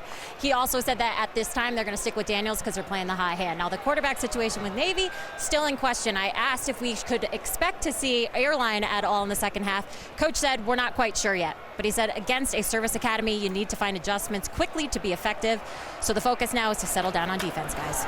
So sure enough, and here's more of Timothy Jackson to get it started in the second half across the 40. Timothy Jackson, who's carried the load for the Falcons, carries it again to the 44 before Kenley finally brings him down. Carter, the story of the first half was Air Force's ability to run the football up inside. 2 missed tackles here by the best players on this defense. 11 Falkman there, and then 7 Brennan tries to come over after a huge gain. If I'm Navy, I load the box, take away that inside run game, and force Daniels to beat me with his arm. 19-yard gain on the first play. Why not go right back? Jackson spinning. Takes a huge pop from Brennan, but Jackson spins and gets another first down. That's a gain of 12 Krebs and Jewell on the right side of this offensive line. Boom, boom. Just a great job of crushing things in. And watch riding the wall. Just an excellent job there by Jackson of taking advantages of the blocks, but they completely crushed that side of the defense for Navy. Jackson's over 100 rushing yards already. 112 on 17 carries. He had 100. We have a defense. Okay, we have a review potentially targeting Kevin Brennan. Already had one play rejected for targeting. That was David Urey, the starting corner for Air Force, on just the second play of the game. And now Kevin Brennan. And there was Brennan last game versus Tulane, a play that could have been and perhaps should have been targeting, was not called. Now this one, Brennan, not defenseless player. No, but it's spearing. Yeah, it sure it's is. The crown of the helmet. Yep. It's the drop. It's the launch. All high-risk indicators. That's going to be, unfortunately, on the highlight tape of the officials. Forcible contact to the head and neck area using the crown of the helmet. Unfortunately, one of the best players on Navy's defense is going to likely leave this game. Well, Steve Shaw, the national coordinator of football officials, pointed out on his instructional video that he puts out each week after that Tulane-Navy game, a call that was not made, Brennan targeting in that game that he felt it should have been, and now Brennan targeting in this game, which means he would be ejected from this game and miss the first half of their next game versus Temple. Yeah, he was close to getting ejected in that game very early on against Tulane, but unfortunately, after further review, there's targeting by number 7 of the defense. It's a 15-yard penalty that will be added to the end of the run. It's an automatic first down. Number 7 is disqualified. That's a huge blow to this defense and defensive coordinator Brian Newberry. We talked about Kevin Brennan being one of the smartest players on this defense. Had 9 tackles in this game a year ago in that impressive win that they had in Annapolis. He's a heat-seeking missile, but he was a little too hot on that one. So Mitchell West, the junior from Naperville, Illinois, takes over at the bandit safety position for Navy, and it has gone from bad to worse for the Midshipmen at the beginning of this second half. Daniels is going to keep it, shake his way for just a couple on first down, and it's Mitchell West taking over for Kevin Brennan, who makes that stop. And this is what happens when you start to overcommit from a defense to stop the inside dive. You open up things to the next level of the option, which is the quarterback there, Daniels, keeping it because the end man on the line of scrimmage crashes down. A lot of people talk about this being an option football team of Air Force, but what I've appreciated about them is that they control the line of scrimmage running traditional running schemes, and they do it well. That tells the story of the game. Yards per rush, Air Force dominating. A couple more here to get you to third down, but Navy's had a trouble getting Air Force to third down. Buddy, Air Force is averaging 6.7 yards per carry. Navy, not even 2. They have done a good job on third down. The Falcons are only 1 for 6 on third down. So again, I know it's been a long drive. They got hurt with their best player leaving because of the targeting, but if they can get a stop here and force Air Force to kick another field goal, it's not what you want, but it is a little bit of a silver lining that could be a win for this defense, bending but not breaking. Daniels will hand off on 3rd and 6. It's Brad Roberts, the sophomore, who is shoved back. Warren leads the way, and so it'll be 4th down for Air Force, and here comes the field goal unit. This will be a 4th opportunity for Tevi Schut-Pelsroll, the junior from Boulder. Air Force, after going down 7-3, scored on their last 3 possessions of the first half and a chance to make it 4 straight scoring possessions. This is a decision by Troy Calhoun that shows he believes in his defense. I don't like this call here, but the way their offensive line is playing, I'd like to see Form go for it here on 4th down. Because he's got confidence in his defense, he's happy to take the 3 points in a 12-point lead. 41-yard attempt, and it is easily good. So Air Force gets a field goal to close the first half and a field goal to begin the second half. 19-7, Troy Calhoun's Air Force Falcons are in control. College football on CBS Sports Network is sponsored by USAA. What you're made of, we're made for. By ServPro's Proactive Cleaning Program. Certified ServPro Clean, a higher standard of clean for your business. And by the Junior Garlic Butter Bacon Burger, only at Sonic. All three of the service academies can say they can claim the Commander-in-Chief trophy, as it is 21 of the last 23. The winner between this game has gone on to win the CIC. Only 70 days to go in the countdown to America's game, the Army-Navy game presented by USAA on CBS Sports, and only 35 days away from Air Force at Army. That is November 7 on CBS. Army a winner over Abilene Christian earlier today, 55-23. Armed Services Saturday. That's a fair catch. Navy to the 25-yard line. And if Navy wants to mount another comeback, led by Tiger Gosselin, they have to run the football better than they have in this game so far. And I don't know if they can. What let them win the Tulane game is first down passing. Their quarterback, Dalen Morris, was 3 for 6 for 100 yards on third down. I think Navy's going to have to throw the football to win and run just enough to keep Air Force honest. And you don't have Dalen Morris. Undisclosed health issues, not COVID-related, exacerbated by elevation. So he did not make the trip. It was Morris who led the historic comeback against Tulane when they were down 24-0, and then Morris through the air. 27-24, that win. But Tiger Gosselin gets the start today. Xavier Arline is available, the true freshman who started the Tulane game. Gosselin was ineligible for the first two for Navy, but now he will try and spark this Navy offense in the second half. Gosselin, toss, Williams, and he's out of bounds near the 34. Now, we have heard from Navy that Dalen Morris is expected back for the Temple game. That's next week at home in Annapolis on CBS Sports Network. Gosselin right there looked like he almost tripped again, losing his footing. If Navy converts this, this will only be their second third down conversion of the game. This is a critical play for the Middies. Gosselin on 3rd and 2, handoff, Carruthers, and he does not appear to get it. It's 4th down. This is decision-making time for Ken Niumatalolo. I think he has to do something to spark his offense. This is a place, if I were him, I would go for 4th down, especially because it's only about a foot that they have to get. If you can't get a foot on 4th down, you don't have any business being out here anyway. So here's Gosselin, 4th and very short. Navy going for it in Air Force territory. Gosselin, option toss. Williams has the first down. Navy converts on 4th down. C.J. Williams picks it up, move the chains. So far this year, Navy is 2 for 5 on 4th down. Last year, they were an incredible 76.5%. Great job by Gosselin forcing the end to making the decision. And then 20, C.J. Williams doing his thing to move the sticks. That was an important decision, a good one, and great execution to keep this drive alive. Carruthers in the backfield with Gosselin. To throw on 1st down. Gosselin chased. He'll take the sack. Gosselin dropped. George Sylvanik drops Tiger Gosselin on 1st down.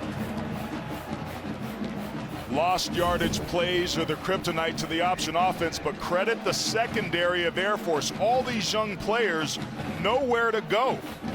You see pressure right there. He's got a chance to hit 80 Walker there, double covered here, nobody there, and the pressure once again for the Falcons comes up with the big play.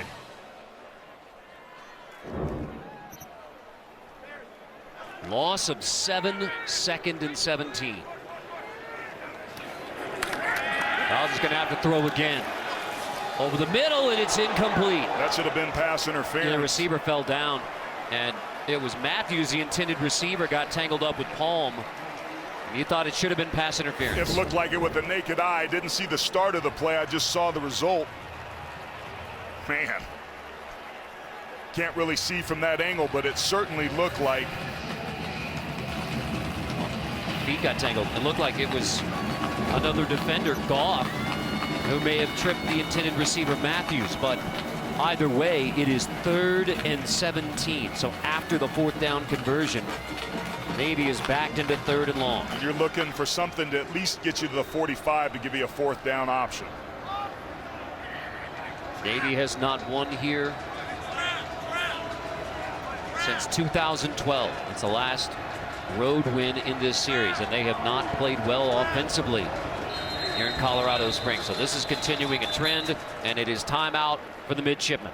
And how about the indecision again for Navy offensively?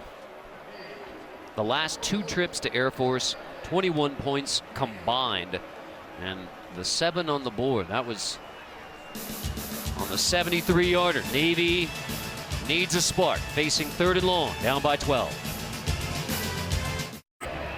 The Cadets watching this one pleased at a 19-7 lead for Air Force on Navy. Let's take a look at tonight's Serve Pro first responder. And when the ball was on the ground, the only turnover of the game, how quickly does the Air Force D respond and get on this football? They are flowing to the football, Carter. Most of these guys making their first starts. Many didn't expect to even play this season, but that's really been the story of this game is that Air Force defense that's completely rebuilt is playing well as a team.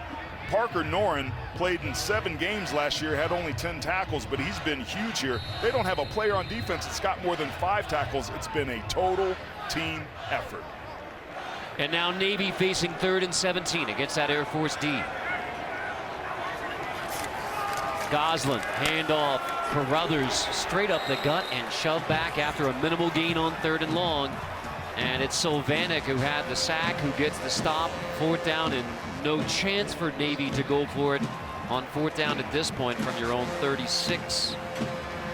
Man, you know how much respect I have for Ivan Jasper, but I didn't like the conservative nature of that call. If you're Air Force, you have to watch fake punt here because Navy needs something to spark their team.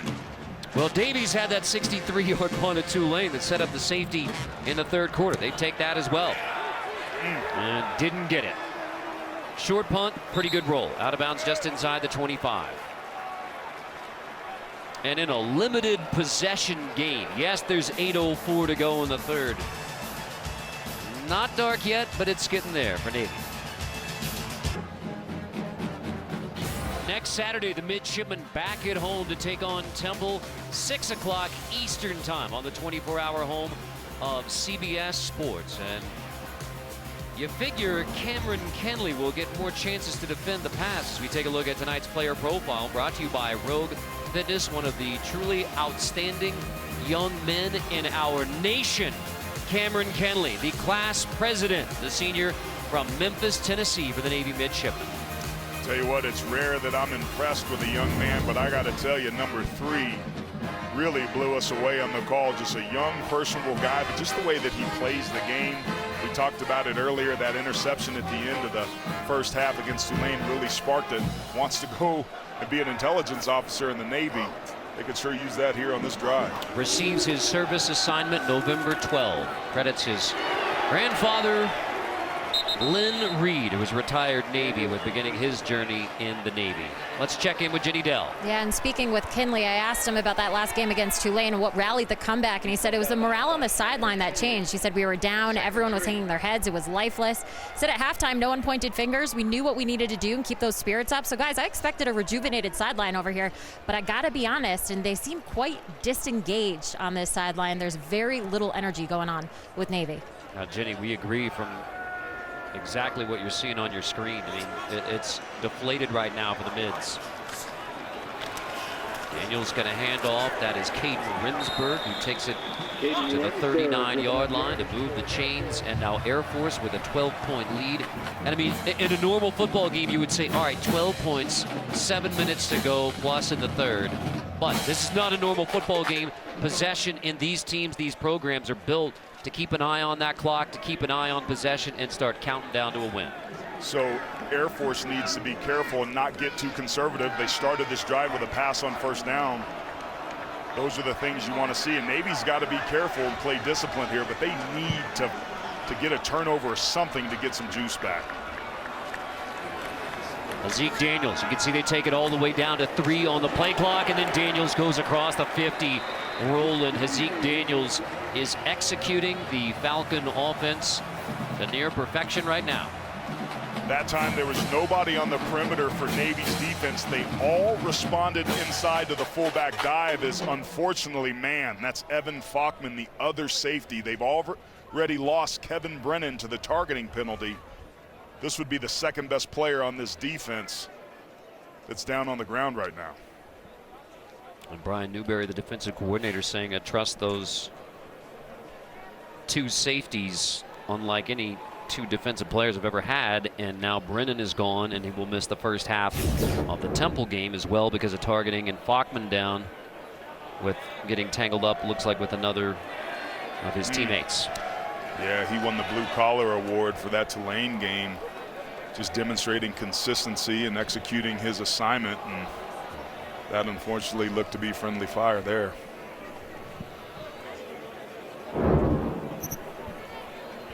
His backup is Derek Atwaters. Already seen Mitchell West come into the game after Brennan was ejected, and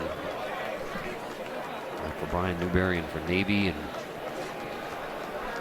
this is turning into, right now anyway, another very tough trip to Air Force. There's Kevin Brennan, number 7, ejected earlier for targeting. He's not a dirty player at all. He's a tremendous player. I got to tell you, 7 and 11 really jumped off the tape at me when I was getting ready for this game. 54, making plays. They talked about this defense doing too much to try to compensate.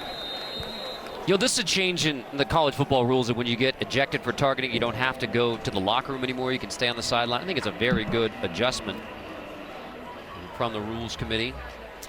But I mean, Brennan's still out there. He's still a leader on this team. He's still on that sideline, and even though he can't play in the game, out there for the second half. And that's what leadership does. It's not just production, it's how you lead your team. So even though Kevin Brennan's not out on the field, he can still play a critical role.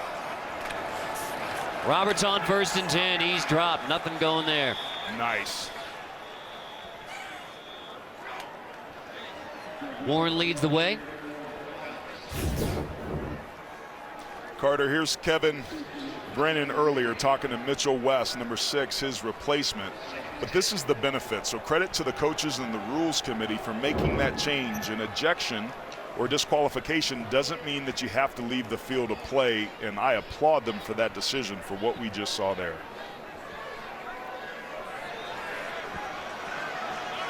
So West is in for Brennan. Derek Atwaters is in for Falkman. And prior to second down. Timeout. Air Force. This is their first of the half. But Carter, I'll say this. I'll say it when we come back. What a great tease, Aaron Taylor.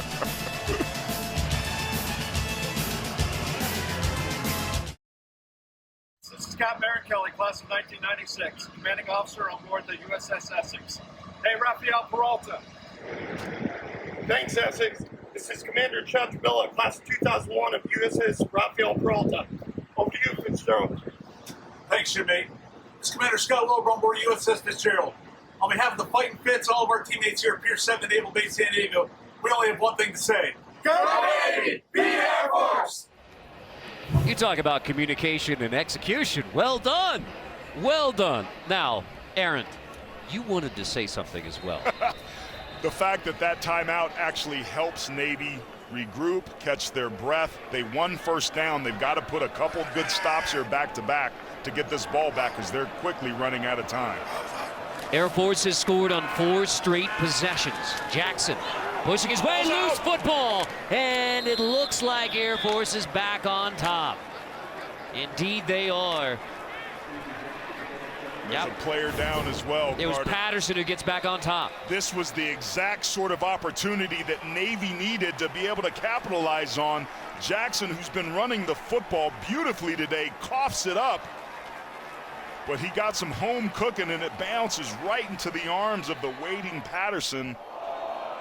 And that's a huge, huge break for Air Force is unfortunately another Navy player down on this defense.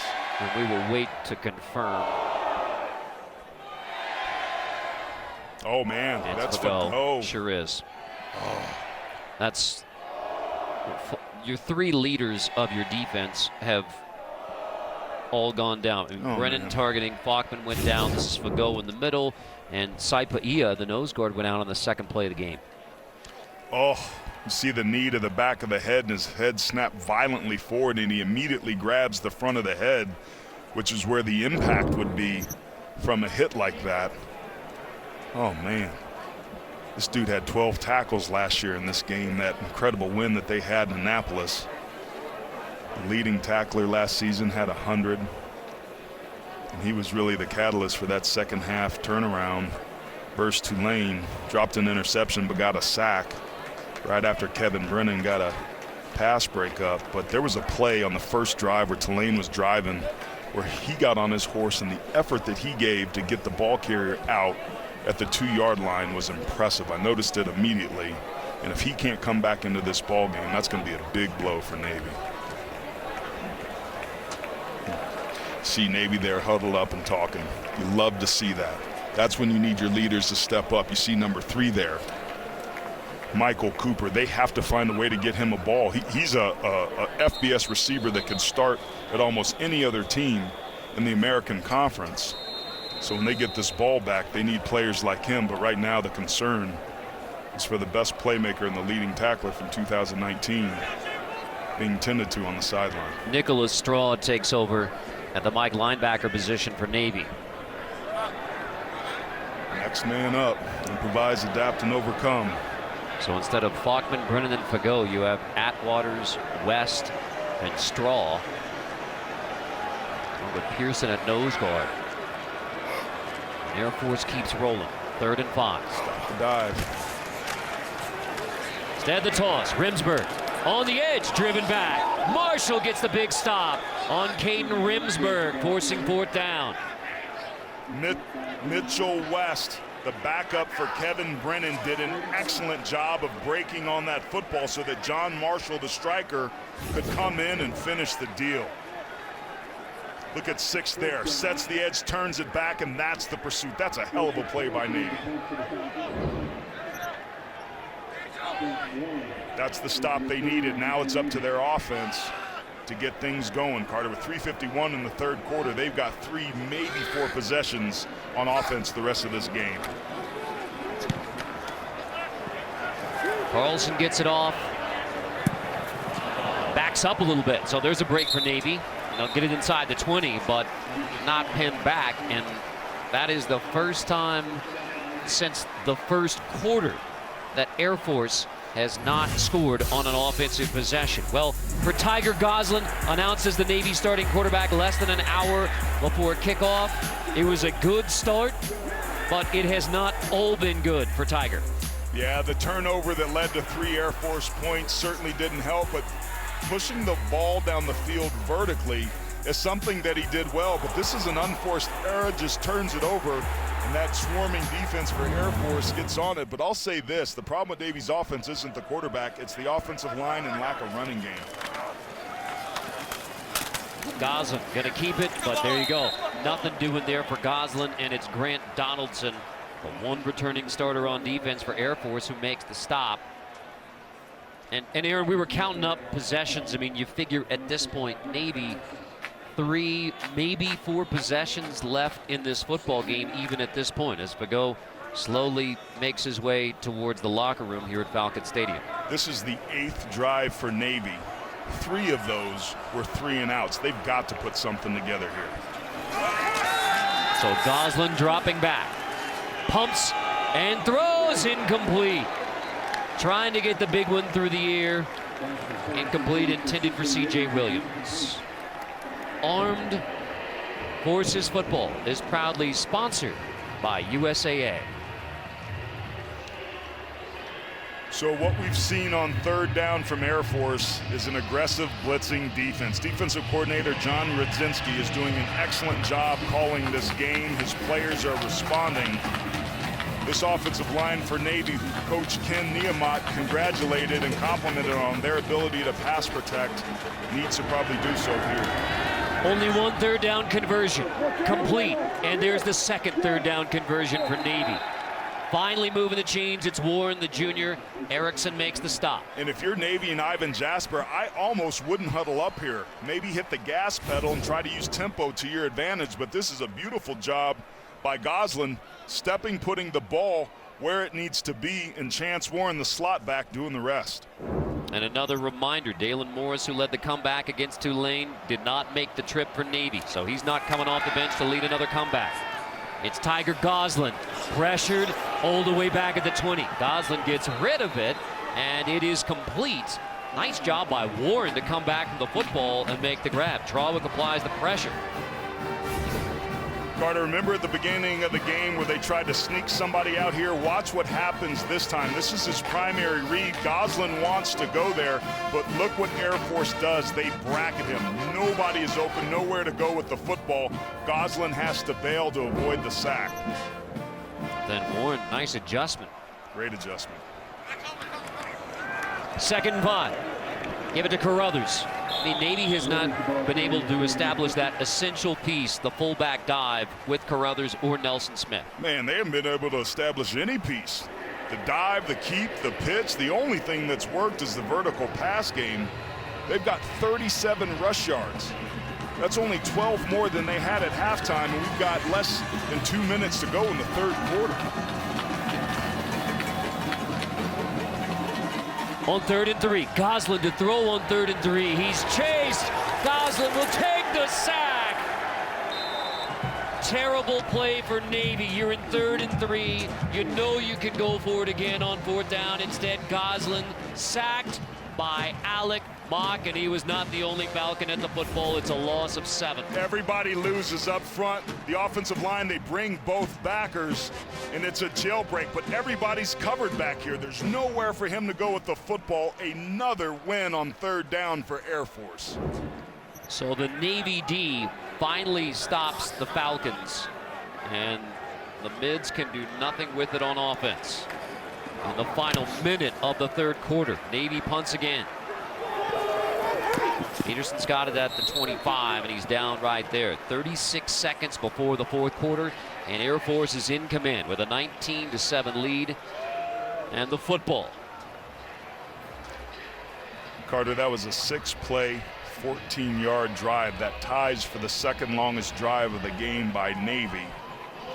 And they punted away to an offense that is grinding them up on the ground. Now remember, this is Air Force's first football game. This has gone completely different than I thought coming in. Coach Kenny Matalolo thought that his team was at a disadvantage from not playing. I felt the opposite. I thought Air Force was at a significant disadvantage from not having. That's Roberts shaking his way across the 40 to near the 45 as the umpire takes a tough tumble. And Kenley thankfully is back up and stay down, big guy. Oh, hopefully our umpire, Jeff Akers, hopefully he's all right. Needs a little help from Atwater's getting back up, so Jeff Akers. Attaboy, Jeff. This is just a regular zone play. This isn't option. This is inside zone football, and down goes the ump. But I tell you what, he broke his fall pretty good there. Cool. Well done. Toughness right there. Still got some athleticism in him. Oh, there's toughness on the Air Force, Navy, and our officiating crew without question. Now, you saw Jackson walking off a moment ago, and this looks like the toss, and it is blown up. There's a loose football. Air Force hops back on top of it at the 25-yard line, and nearly a disastrous play for the Falcons. I mean, it went sideways in a hurry. Kidry was the wrinkle for the Falcons, and it nearly blew up big time for Air Force. We head to the 4th, and it is Air Force 19-7. You're watching college football on CBS Sports Network, presented by Old Trapper Beef Jerky.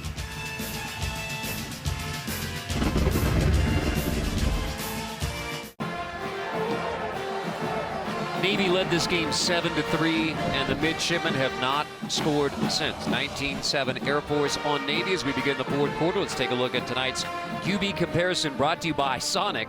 And that was not exactly the quarterback comparison we were expecting. We didn't know who starting quarterback was going to be on either side until an hour before kickoff in Navy's case and at kickoff in Air Force's case. And it's certainly not the one we got last year with DJ Hammond and Malcolm Perry. But the nod has obviously gone to Daniels, who's done a nice job of not making mistakes and handing the football off. 2nd and 22, and Roberts breaks it across the 50. That is Brad Roberts, the sophomore who takes over for the injured Timothy Jackson, and he is running like Jackson did with a head of steam behind the Air Force offensive line. This is not an option play. This is zone football with combinations up to the backside. This is just big boy football. Look at that, just hitting it backside, which is where you're supposed to hit a zone, is run to the bubble, and Air Force's offensive line is taking control up front. This isn't gimmicks. This isn't tricking you. This is doing what you're supposed to do to run the football. As we take a look at John Marshall, who's slow to get up, and he's another playmaker for this Navy defense that's had a rough afternoon staying healthy. Marshall's a guy that made his debut at that striker position after moving from safety after the BYU game. Coaches loved his effort and the way he threw his body around. They want him to add 10 to 15 pounds if he can, but he's been a dude that has shown up and made plays for this defense, who's yet the next guy that's getting escorted off. Saipaia, Fago, Marshall, Falkman all injured in the game for Navy. Brennan ejected for targeting. So it was a question of who would play on defense for Air Force, and now with the bevy of injuries for Navy, it's a question of who plays this fourth quarter on defense for the Mids. Tulane lost that game, and Navy took control of it because they were able to stop the run and win on third downs. That has not taken place here in the third quarter. Zeke Daniels, fullback dive, why not? Roberts right up the middle, almost unopposed inside the 20-yard line. If you have that in your offense, just run it again and again, and that's what Mike Deason, the offensive coordinator for Air Force, is dialing up right now. And this is just power football. Double teams at the play side, and the back's going to hit it straight up inside. Again, this isn't option football. This is down, down, and around, and backers jumping out. You saw Mitchell West there, Kevin Brennan's replacement, not fitting his gap, and it led to a big gain. Air Force now has 11 rushes of 10+. Navy has only 1. Daniels, Roberts, why not?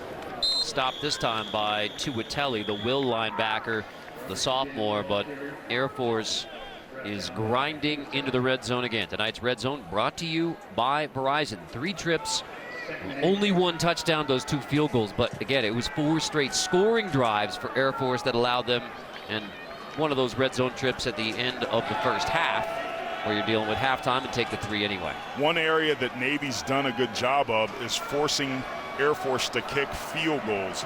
Air Force would love to be able to employ some death by paper cut and score a touchdown on the ground here. Merla is in at fullback. Daniels going to keep it. Daniels inside the 5. He's down at the 2. 1st and goal, Air Force. It's another rush of 10+. This one goes for 12. Great job by Daniels. He hasn't kept it much, but he's a good open field runner. Great patience, good vision, good burst, with a little bit of finish there at the end.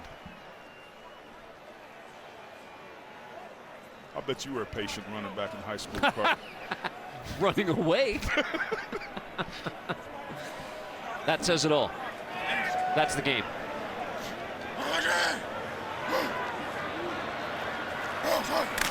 First and goal. Daniels, give, touchdown. Falcons with another push into the end zone. It is Merla. Touchdown, Air Force.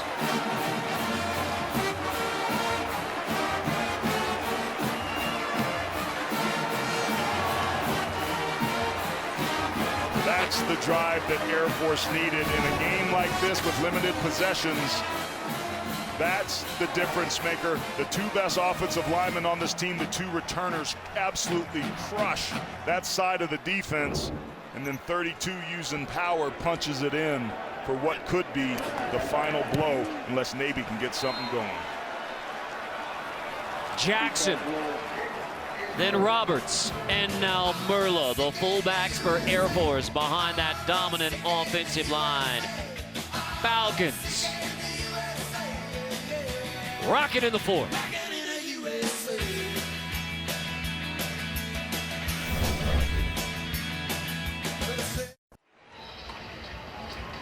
I can tell you from experience, those push-ups at Mile High are not easy, especially inverted. Now it's time for a day in the life of a cadet, brought to you by Verizon. Parker Ferguson, that left tackle, part of the terrific Air Force offensive line. And we'll bottom line this one for you. That's a 17-hour day. Bro, it would take me 17 hours to decode the military time just to know where and when I was supposed to be somewhere.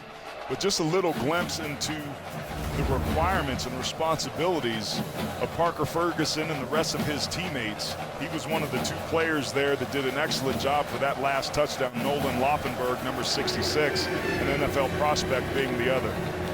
Fair catch, bring it out to the 25-yard line. Let's check in with Brent again in New York. Guys, top 10 showdown in the SEC tonight. Stetson Bennett with a strong start for Georgia. 21-yard touchdown throw to George Pickens. Early second quarter, the Dogs lead Auburn 17-0. The Dogs, as Larry Munson would say. Them dogs. Brent's just happy because Kansas State took care of business against Texas Tech today. So what do you think about the QB decision for the Bulldogs? Well, I thought Stetson Bennett came in and did a pretty good job in that second half. JT Daniels, if he could be healthy, could be an option, but at this point, go with the hot hand. Speaking of option, Navy. I saw what you did there. Nelson Smith, nothing much doing. All right, 26-7. It's kind of hard to find a path for a comeback at this point for Navy. No, but what you saw there is Ivan Jasper once again trying to establish the run. This entire offense is based upon being able to run. That was a nice win on first down. Now can they build off of it? Goslin, deep shot. It is incomplete. Intended for Cooper. That's a pass that Dalen Morris would have hit. And again, Morris did not make this trip for Navy. He did not make the trip 2 years ago either here to Air Force. And again, it's a health condition, not COVID related, but because of elevation and those concerns, Morris did not make the trip.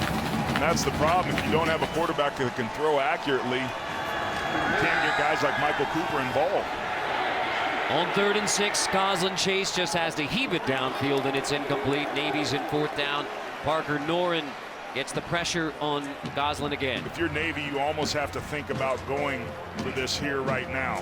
You'd hate to put the game down on one possession and give Air Force the football inside the 30-yard line.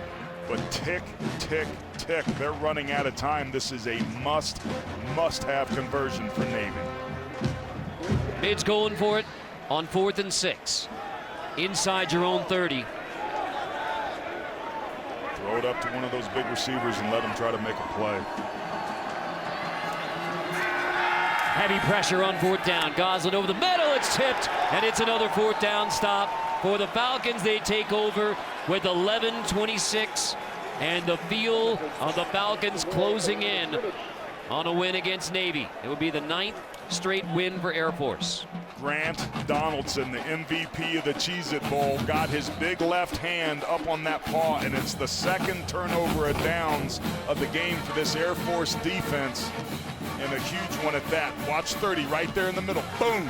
Puts his left hand up right there on the hash, and pressure again responsible for stifling the middies. Air Force's last loss 364 days ago to Navy in Annapolis. Roberts and the Falcons are just mashing. That's another first down inside the 20. Let's check in with Jenny Dell. All right, Carter, you ready for this one? So we got number 11, Evan Falkman. His left side of his neck is bothering him. He doesn't have a helmet, so it looks like he is out for the rest of the game. 54, Diego Fogo. He is still back in the locker room. You saw him walk off shaken up. He was going through concussion protocol in the injury tent before he went off. Now we also have 99, the nose guard, Saipuia. He has a boot on, and he's out here in street clothes. So left ankle, not looking good there either. But there is some good news. Number 1, John Marshall, he's actually out on the field right now. He had his right shoe off. They retaped that foot, and he's good to go. Well, Jenny, unfortunately, you have more work to do around the Navy injury tent because Holy moly. Tommy Lawley is now being helped toward the Navy sideline. All right, guys, I'll keep you posted as soon as I find out what's going on. All right, Jenny. Lawley's right here. He's the starting Raider, the other outside linebacker. Immediately grabs his abdomen. It seems to be okay now. Although still smarting a little bit in that physical tackle. Looks like he's holding that right arm a little bit too. Navy's 10-50 in rolling away from leaving Colorado Springs with another loss to the Falcons and leaving bruised and battered. It's going to be Roberts again inside the 10. Roberts inside the 5. First and goal, Air Force. Perkins finally makes the stop on Brad Roberts. This is demoralizing for a defense. Air Force is wearing Navy out up front. Missed tackles. First of all, great clock management. Air Force snapped this football with 5 seconds left on the play clock, so they're already playing for the win and using great strategy. But when you can run the football as physically as they have here tonight, it's going to be real tough for Navy to find their way back into this game. How about Roberts? Almost 100 yards, probably going to get it here on this carry. Jackson's out of the game for Air Force, so it's Roberts and Merlo who are carrying the way. And Roberts stood up on first and goal.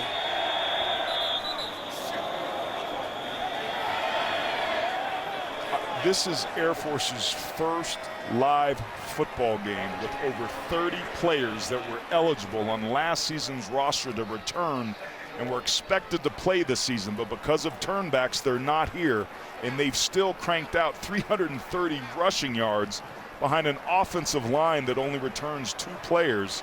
You have your 2 starting tailbacks, but a new quarterback. This is basically a completely new team across the board, and offensively, you can't tell because they have been magnificent. On second and goal, touchdown again, Air Force. Roberts into the end zone.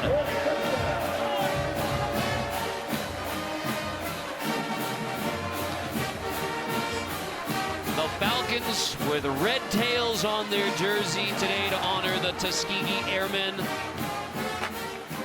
have been unstoppable since they fell behind 7-3 in the early going.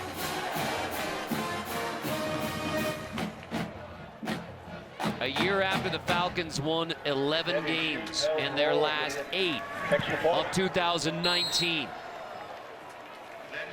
A unique 2020. A unique opener for the Air Force Falcons. But it is a dominant showing to begin the season. All Air Force Falcons.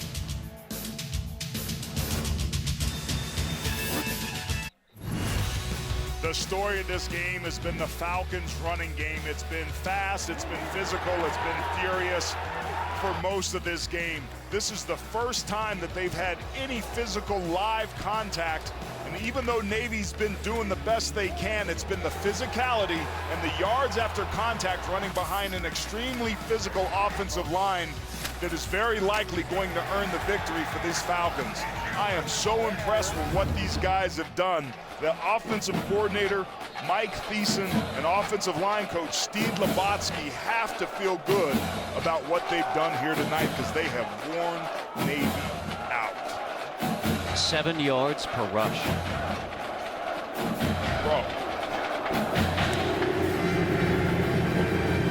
Honecker, that will be kick out of bounds. Bring it out to the 35-yard line. And finally, something goes right for Navy. So that's the flag. It's coming out to the 35.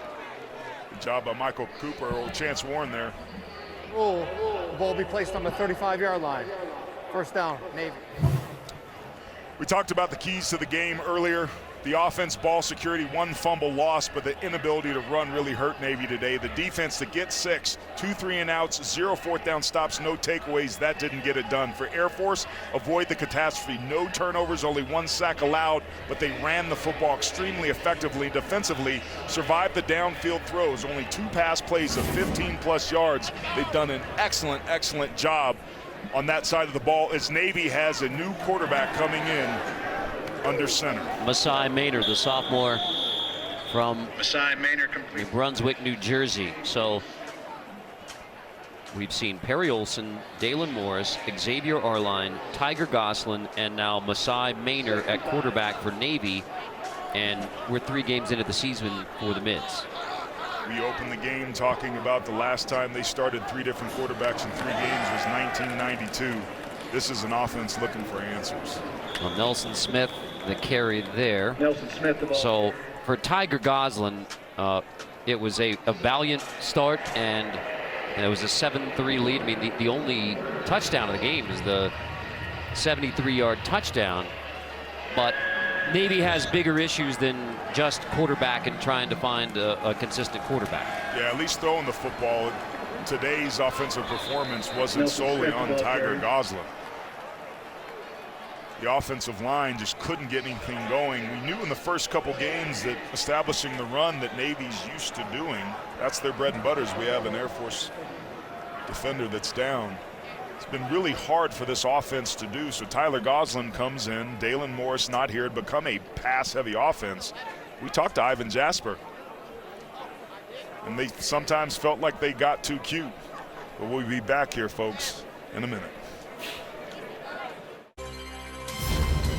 College football on CBS Sports Network is sponsored by The Exchange, welcoming home veterans to their exchange shopping benefits.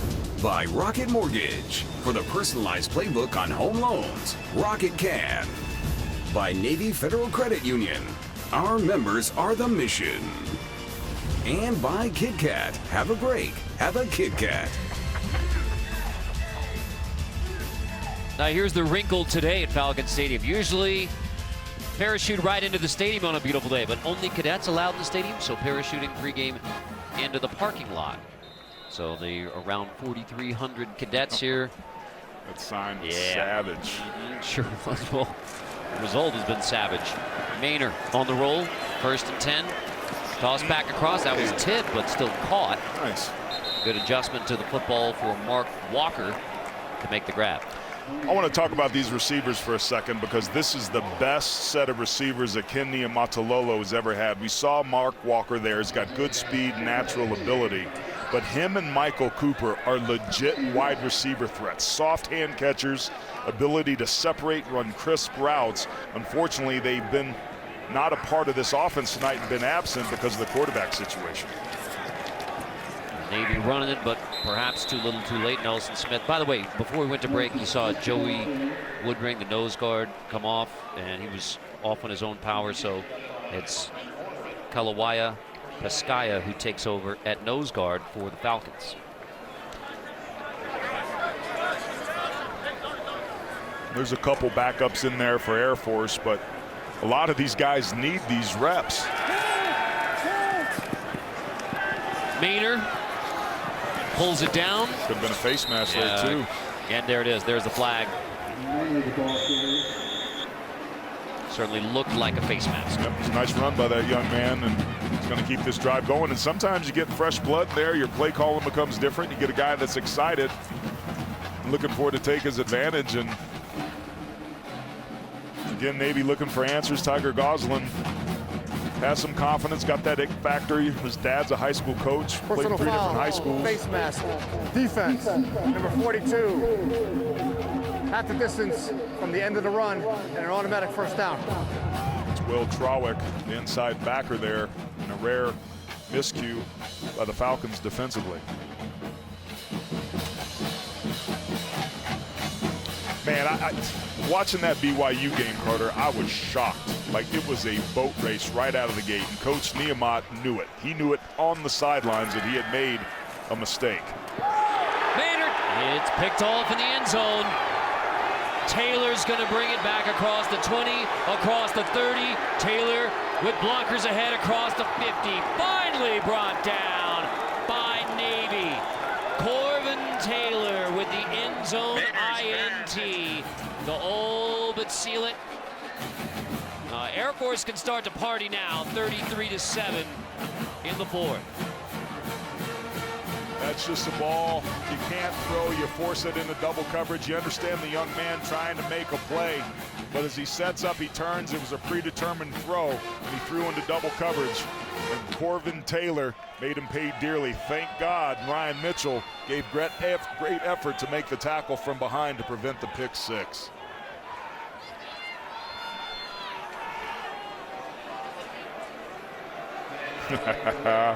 All smiles, man. These red tail uniforms getting it done for Air Force. Warren Bryant is the new Air Force quarterback. Same result inside the 20. Bryant fighting his way to the ground with Michael McMorris. Warren Bryant takes the first snap, and the junior QB from Pomona, California, goes rolling again.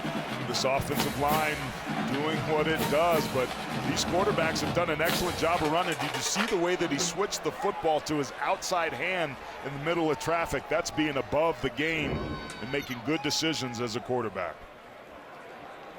And we haven't even mentioned that DJ Hammond, who beat Navy here 2 years ago, no longer a cadet in good standing at the Air Force Academy. And that's why Air Force is breaking in two new quarterbacks, but behind this offensive line. And Mike Deason's offense is just rolling. He was really hard on himself after the loss at Annapolis last year. And boy, his offense has really responded in this opener of 2020. They were one play away from winning that game. DJ Hammond, 246 pass yards, led that charge. 4 different receivers had a 20-plus yard reception. It has been a very different story here at home. The Red Tails and their unis, grounded and pounded. Bo Gross is in at fullback behind Warren Bryant. And he'll take it on the left side. And Gross rolling inside the 1. He is down inside the 1.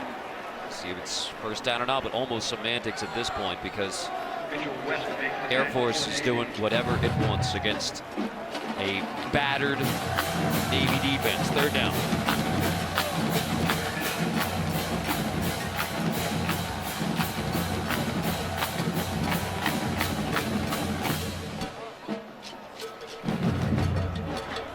This is the #2 offensive line for Air Force that's still getting movement like this. A lot of backups in there for Navy as well. Good experience for these young players. Gross pushing.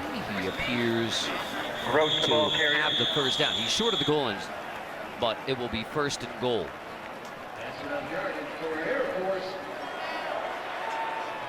When you get down here, man, these are just the tough, grinding out yards. Talking with Coach Calhoun, he's talking about all the different players and the new faces, and he laughed at the end. He said flexibility is the key to air power, but today it's been the physicality of their offensive line that's been the key. First and goal, and it is Warren Bryant pushing his way in. Touchdown, Falcons. Bryant. First drive as a Falcon QB results in a touchdown, and the Falcons are pouring it on. It's all about leg drive and pad level when you're down here. Football is a game of leverage. Up and down leverage with your pad level and inside out leverage with your hands. If you can get both like Air Force has done, you can punch the football in like they just did there. Troy Calhoun took a timeout. Yeah, I couldn't get the personnel straight for the PAT. And again, mostly backups, but timeout. I mean, this is the life of a coach. You're up 39-7 in a rivalry game, and you're so burned up because you can't get the right personnel, the backups in for a PAT. But that's the level of execution and perfection expected for Air Force. Well, Carter, take a look at this. The most consecutive wins by a home team in a yearly series. These are the active streaks. Air Force has been dominant over Navy and tied with USC with their dominance over Utah, and then Georgia Tech and Virginia with their 6 wins. And this is about to be 8, and they'll be in the pole position for the longest run and dominating the series in the country. Anthony Rodriguez on for the PAT, and his first placement as a Falcon is good, and it is 40-7. Falcons on the mids. Oh, it's a party at the United States Air Force Academy tonight. Red Tails and Falcons are partying together.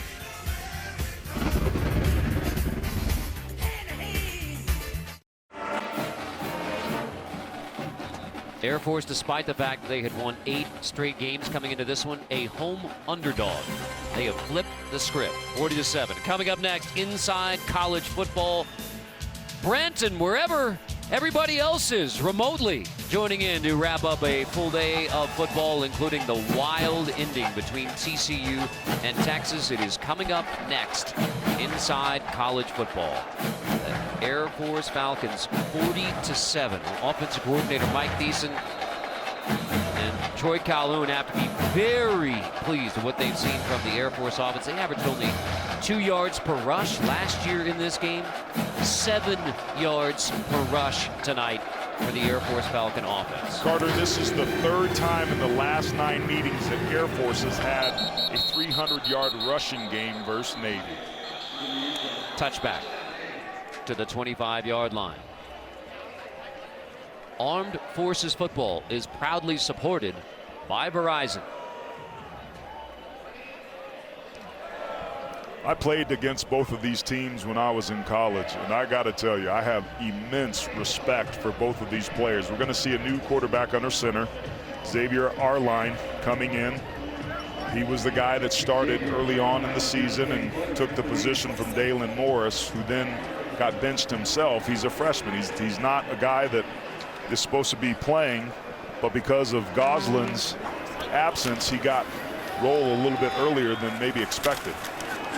Arline gets a couple here at Tulane, became the 5th true freshman to start for Navy, first since Keenan Reynolds in 2012. Elite lacrosse player, and Air Force really wanted him, Xavier Arline. I mean, he was recruited by both of these schools, and as this Navy quarterback picture to try to find some clarity in 2020. Arline, again, who's one of the 3 starting quarterbacks already this year for Navy. I mean, they know that he is going to be a very special player for the Midshipmen, but as a true freshman, still finding the flow with the mids. And the coaches told us that he played pretty well against Tulane, save one mistake.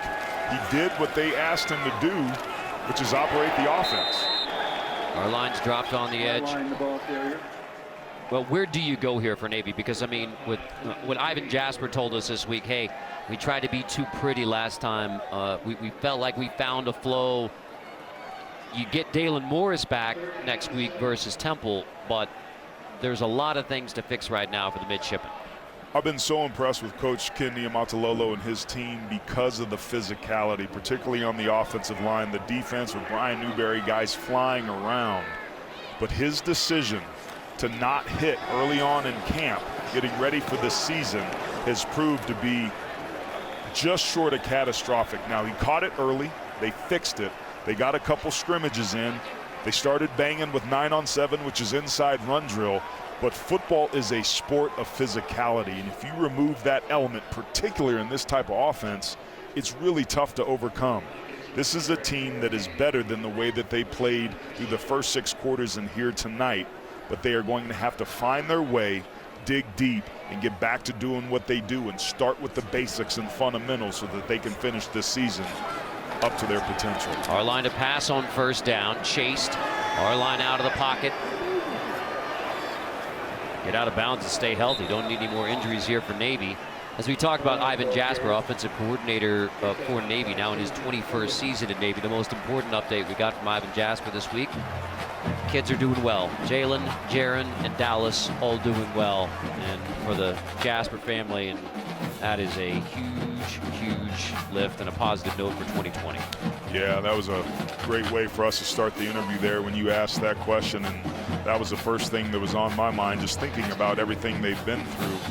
But just a testament about resiliency and family and strength and the benefits that football provide beyond what takes place on the field. I mean, Navy is a true family through and through. And what the Jaspers went through and the way Coach Ken and this staff and these players rallied around them was one of the amazing and heartwarming stories that I've ever seen. Absolutely. And Jaron Jasper with the heart transplant and doing really well. And I tell you what, we've covered both of these programs. We've got to know both of these coaches and coaching staffs very well. And it is, I mean, it is really hard fought. I mean, bitter is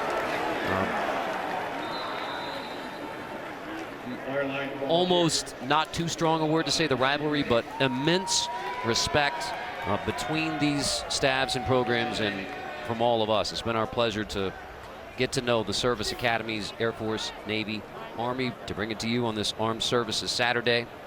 And I tell you what, as we talked to Cameron Kenley about this game in Navy, he said you can't describe the feeling in the locker room when you have a letdown in one of these games. He said, I never want to feel that again. And yet, Navy on a lopsided score at Falcons Stadium. Again, they haven't won here since 2012.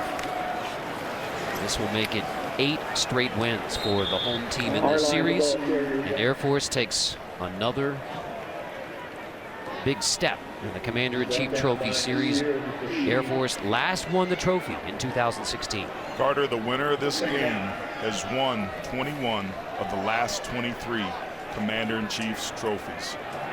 You're looking at Troy Calhoun. His team is alive and still controlling its destiny. On October 24th, the Mountain West gets back to play, and I got to tell you, they're going to cause some havoc in that conference and give Army everything they can ask for in this trophy. This one's in the books. Air Force 40-7 over Navy. What a statement from the Falcons. It's now 9 straight wins for Air Force. They defeat the Midshipmen in commanding fashion at Falcons Stadium again. That's now in the last 3 trips to Air Force, only 28 points combined for the Navy offense. And the Falcons' domination at home over Navy continues. Tonight's player of the game brought to you by Old Trapper Beef Jerky. Zeke Daniels. Stepping in, doing his thing. He was masterful tonight, only 4 yards shy of rushing for 100 yards, had a touchdown, averaged 9.6 yards per carry, and was 4 for 9 for 41 yards through the air, converting some. But this young man came in, they didn't know who was going to be quarterback. It went right down to the wire. But man, player of the game indeed. But I'm a little biased, Carter. Should have been that O-line, but whatever. Oh, the QB always gets the glory. The offensive line has his back. And he'd be the first to tell you those dudes were masterful. It's just one game. Navy's a team that's looking for its identity. But Air Force, this is the way you want to come out of the gate. We will bring you both alma maters. They stand together.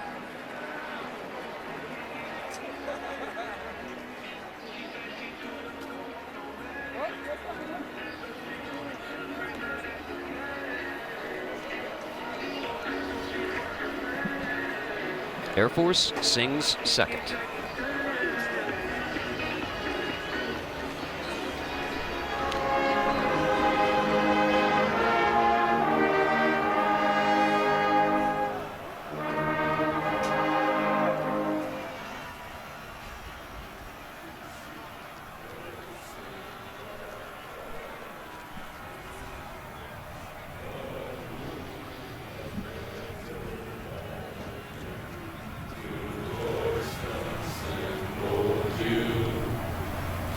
Sailors brave in battles fair, since fighting days of old, have proved the sailors right to wear the navy blue.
The Corps of Cadets at the United States Air Force Academy get kisses from Hazik Daniels and the Falcons. They roll out of Falcon Stadium with a dominant 40-7 win over Navy. So the Commander-in-Chief's trophies, it has been for Air Force since 2016. And a reminder, just 35 days away, Air Force at Army. That is on CBS, and on December 12th, Army versus Navy on CBS. Jenny Dell is with Air Force head coach Troy Calhoun. All right, Coach, this was the first game for many of these players. When you look at this game in total, what do you take away from it? Well, Jenny, it was. I mean, just to have so many brand new guys that really never even played 2 snaps in a game, and yeah, we can get better. I mean, I was, proud with the way we worked and the way we competed, but we're going to have to make good improvements certainly as we move forward. How'd you get the defense to gel so quickly? They did. I mean, I think there was only one really returning guy, and that was it. And yet we're going to face completely different styles as we head down the road. So the preparation and the progress that we make here over the next few weeks is going to be crucial. What does this victory mean to you in regards to the Commander-in-Chief trophy? It's one game, it's never more than a single encounter, and yeah, what we got to do, like I said, we're getting ready to head into conference play, and we got a hard road ahead, but I think we got some guys that appreciate a little bit of ruggedness though too. Congratulations on a great win, Coach. Thank you, Jenny. Not only a win for his alma mater, the Air Force Academy, in the first game of the Commander-in-Chief's Trophy Series, the Falcons now have the nation's longest active winning streak, 9 straight wins. The last team to beat him, the Navy Midshipmen, but Air Force 40-7 over Navy. For Aaron Taylor, Jenny Dell, our producer Scott Brandwine, our director Andy Friedman, our entire crew, I'm Carter Blackburn. This has been a presentation of CBS Sports Network, the 24-hour home of CBS Sports. Now let's send it to New York, inside college football.